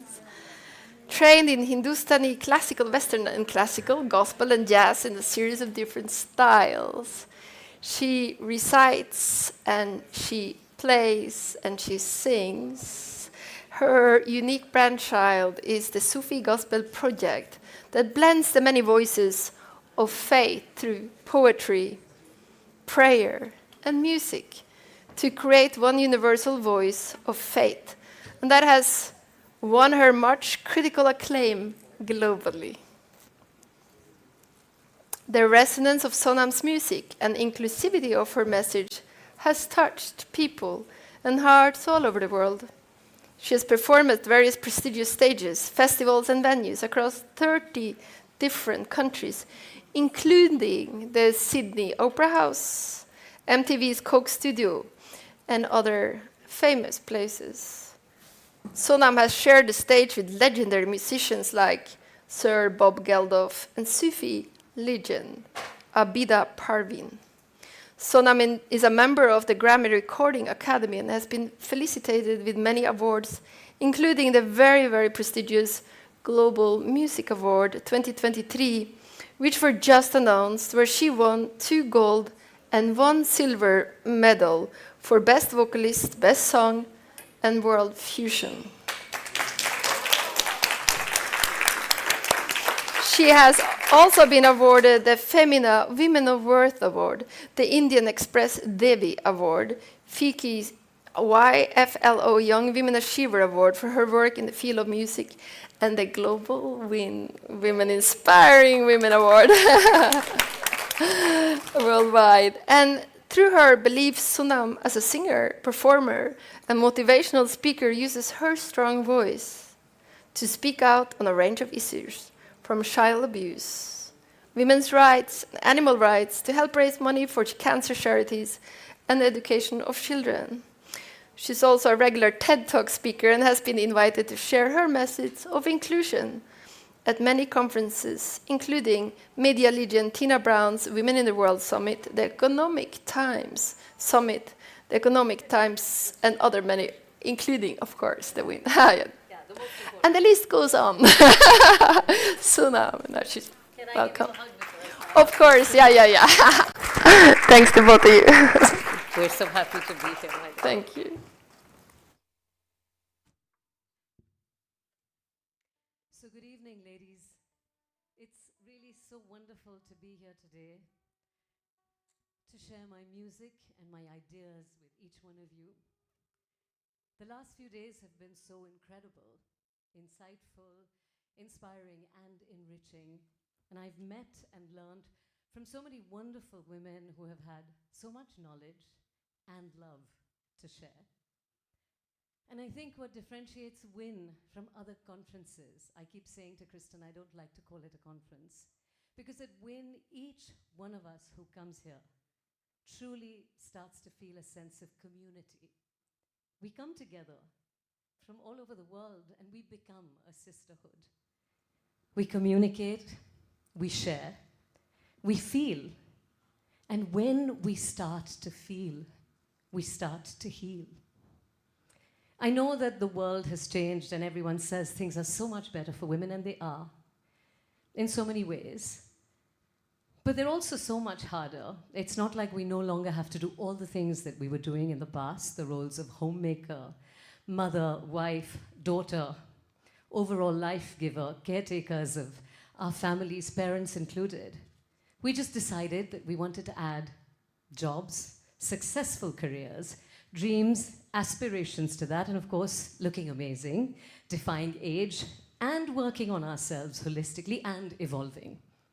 But you know what? We do that, and we do it really well because we are the divine feminine. So before I talk about my music, yes, I was just going to say that. Can we give ourselves a huge round of applause? Woo! To the beautiful energy of the divine feminine in this room. That was just a practice for how you have to clap for me later, to be honest. So I'm Sonam Kalra, and I'm a musician, and I've been coming to WIN for many years now. And it's really always so special to share my music here on this very open, very inclusive, and I'm going to say magical stage. I've been thinking a lot about my mother the last few days. She passed away a few years ago, and it was her birthday on the 11th of September, the day I traveled to Rome. And my earliest memory of music is sitting in my mother's lap, listening to all kinds of music in different languages and genres on a chair that I actually still have, and it's the chair that I created. And music was, in a sense, my first language. And as I remember my mother and think of her, I think of being a mother to my children and the sort of future I want for them. I have 3 small children under the age of 4 years. You can clap for that. And what I notice about them every day is that they are fearless. They are joyful, refreshingly honest, happy to play with anyone, have very clear ideas of what they want, and are totally focused on what they are doing in the moment. And we are all like that when we are young. But then we grow up. We stop listening to our inner voices. Our judgment gets colored by the words of others. We start worrying about what the world will say, and we lose our inner power. My mother used to tell me that when you are in doubt, Soni, remember your core. Close your eyes, place your hand on your chest, and ask yourself what feels right. And that inner voice will always tell you. It'll always guide you to do the right thing. Make space and make enough silence for that inner voice. And honestly, I have always tried to do that. Always tried to connect with my inner voice, my inner GPS, about what to do and where to go. And I have tried to trust it implicitly. Even when everyone may have told me to do something else or told me that it can't be done. Whether it was 15 years ago when I quit my job in advertising just after a promotion to pursue a career in music, whether it was when my husband and I were underwater in a tsunami 15 years ago or in 2004, and we almost died, and I was not freaked out for a moment because I listened to my inner voice that told me we would be okay. Whether it was when I sang a protest song against the discrimination of Muslims in my country, knowing fully well that the establishment would come after me and that I would get into trouble, or whether it was when I broke away from traditional definitions of music as it had been taught to me, and I created the Sufi Gospel Project. I took poetry, prayer, and music from different languages, religions, and regions, and I blended it together to try and put forth the message of inclusion and harmony. I researched philosophies and ideologies from disparate cultures, regions, religions, as I said, and I found through their differences many more similarities than I could imagine. And I found that if we truly, truly listen to each other, we may realize that we are actually all saying the same thing. And so, using the power of music, I tried to talk of the idea of a world without labels, a place of harmony, a space of acceptance where the lines between labels, religions, and distinctions could be blurred, where the philosophy of a Sufi saint could flow into a gospel hymn, where a Gaelic chant could merge into a Buddhist mantra, where the sound of Om could resonate with a call to Allah. A place where many different hallelujahs, many different calls to God could exist in harmony. A place without labels, without judgment. And as I went on to do this through my music, the lines started to blur for me even more. The more I sang, the more I wanted to sing about, and my definition of equality widened. And through my music, I started to talk about justice, about speaking out for the voiceless, standing up for what is right, and how I felt about discrimination, how important the conversation about secularism was. And I did this by simply telling my truth, owning my power, not shouting, but sharing, gently, kindly, but also strongly and powerfully, standing tall, making people think and changing mindsets, I hope, one note at a time. So this evening we will share some of that music and message with you. On stage with me is my oldest musical compatriot. He's younger than me, but I like to call him old. You must remember to keep men in their place. Ehsan is a fantastic friend and a great musician. He plays an absolutely stunning instrument called the sarangi. Now the sarangi, and this is an old joke, so for those of you who've heard it before, please bear with me. The sarangi is made of a single block of wood, and it has goat skin stretched across it. So it's upsetting to me that an animal was harmed in the making of this, but I'm going to let it go. However, it's got 3 main strings and 40 sympathetic strings. And the first time he told me this, I said, Ehsan, it has so much sympathy, it has to be a woman. And he said, in a very sexist way, he said, yes, that's why I keep her in my lap. And I said to him, I said, well, exactly how old is this instrument? And he said, you know, it's been in my family for 200 years. And I said, you are so respectful of your grandparents. I just love it.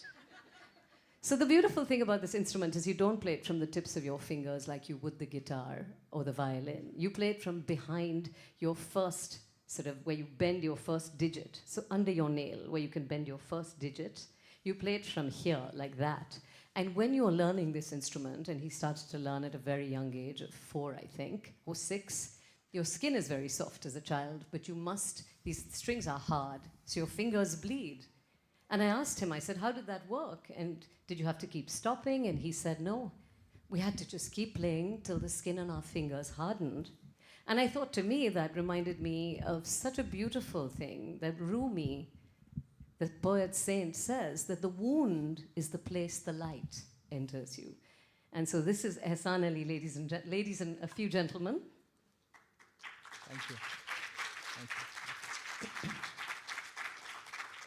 So the first piece that we will present to you is a beautiful hymn called Abide With Me. This was also Mahatma Gandhi's favorite hymn, incidentally. Abide with me is a call to God to be by one's side, to abide by one in one's hour of need or darkness.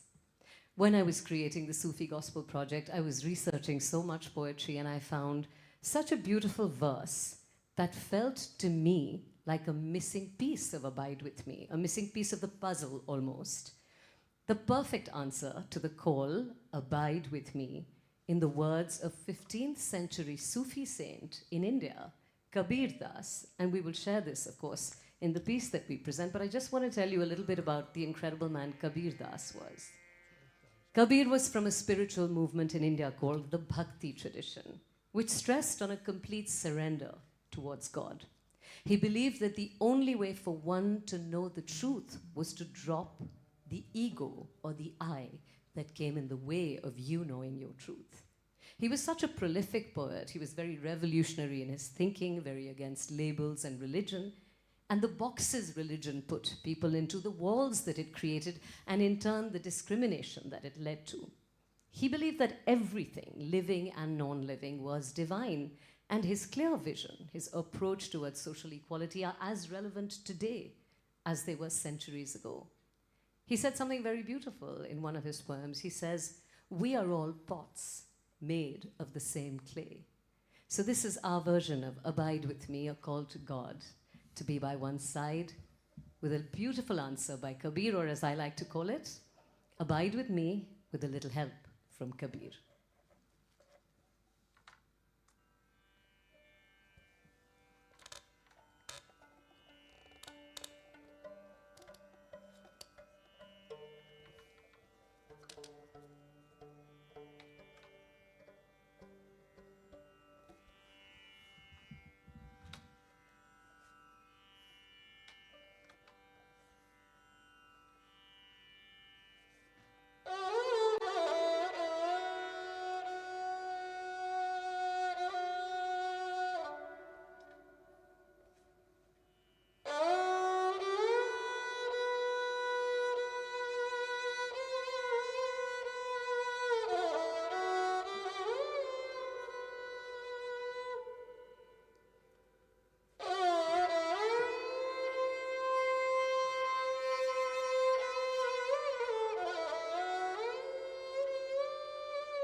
Abide with me. First falls the eventide, the darkness deepens. Lord, with me abide. When other helpers fail and comforts will be, help of the helpless, oh, abide with me.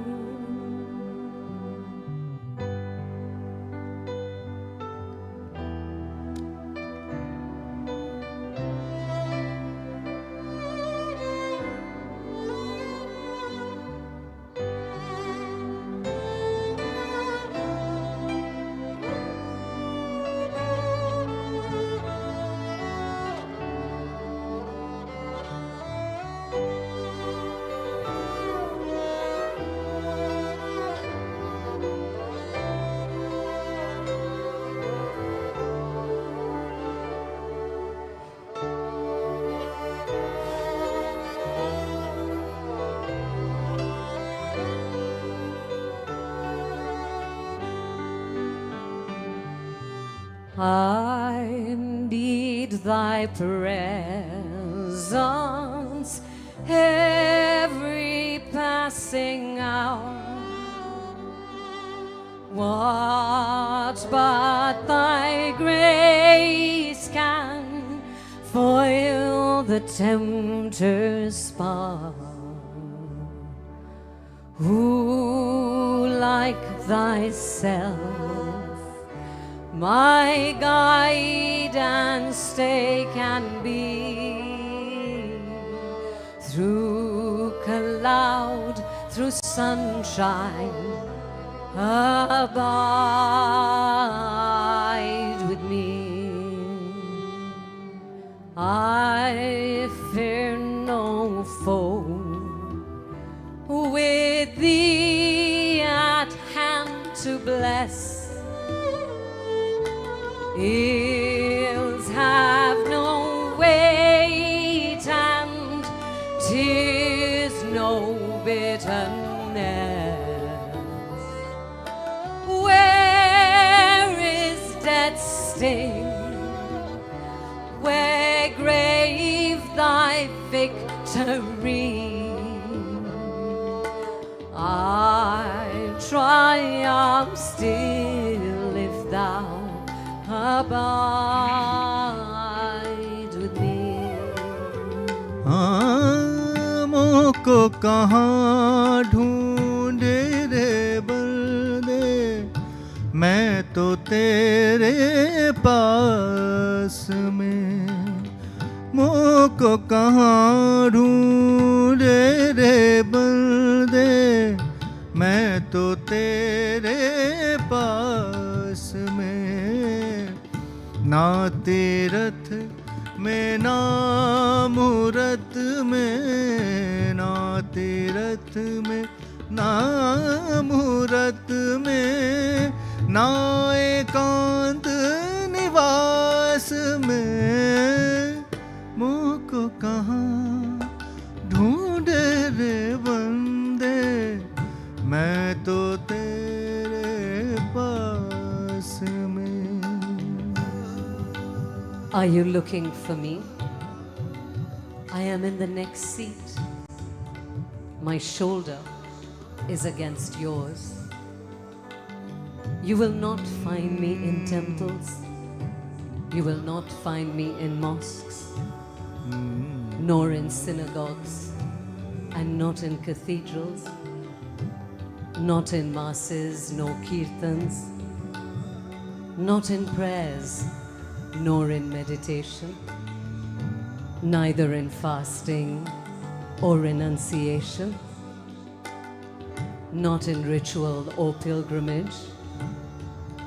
When you really look for me, you will find me in an instant. You will find me in faith, and you will find me in every breath of every being. मोको कहाँ ढूंढे रे बंदे, मैं तो तेरे पास में।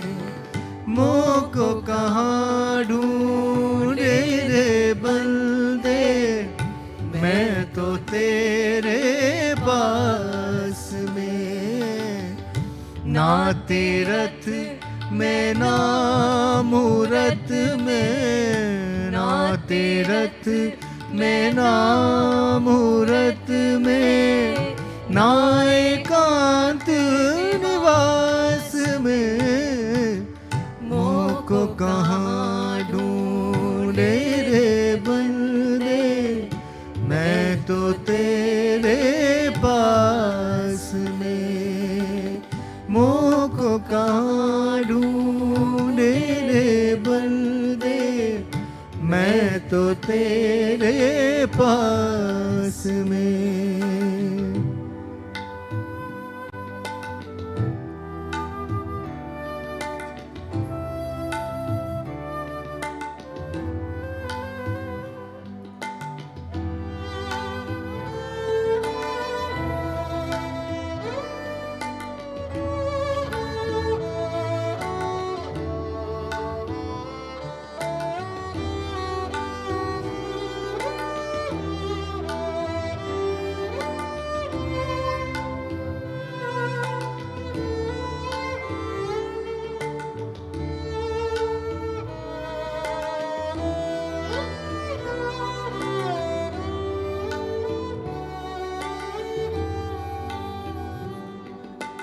Hold thou thy cross before my closing eyes. Shine through the gloom and point me to the skies. Heaven's morning rays and earth's vain shadows flee. In life, in death, O Lord, abide with me. In life, in death, abide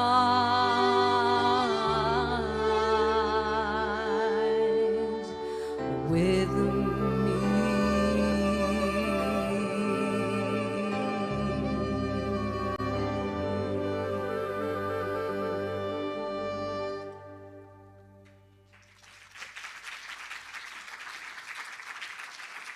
Thank you. Thank you so much.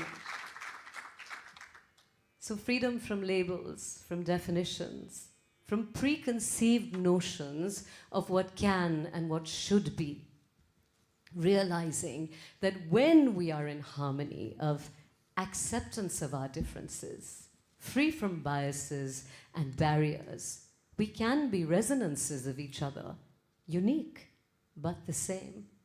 What a beautiful way to exist that would be. Which is why the next piece that I want to share with you is one that is about freedom. It is called a tarana.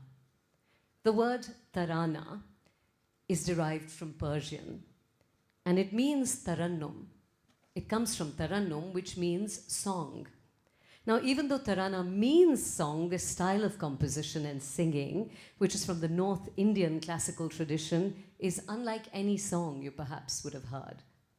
This style of music was created by a Sufi saint called Amir Khusro, and it consciously broke away and freed itself from words in order to create a more universal language.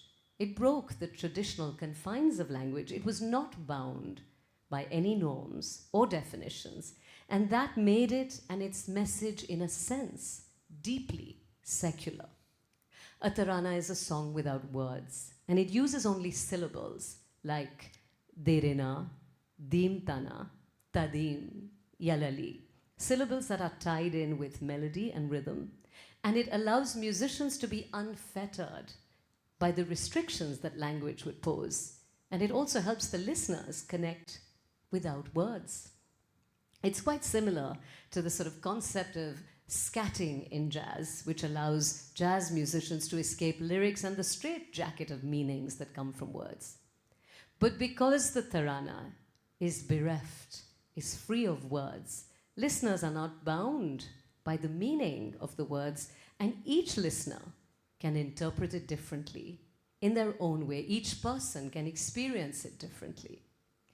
It is believed that one of our greatest Indian classical musical maestros, Pandit Kumar Gandharv, if you'd ever heard him sing, honestly, you would reach heaven.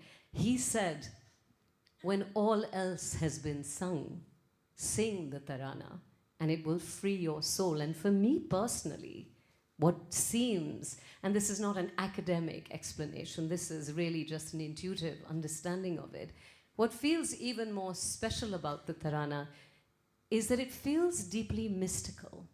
It feels connected to the divine because it emanates from nad, which is the primordial sound that echoes through the universe. The very, very powerful vibration that originated with all creation, that is reverberating in each one of us from time. And the deep-rootedness of the tarana in rhythm, to me, feels like it is the pulse, the heartbeat of the universe. So this is our composition of the tarana.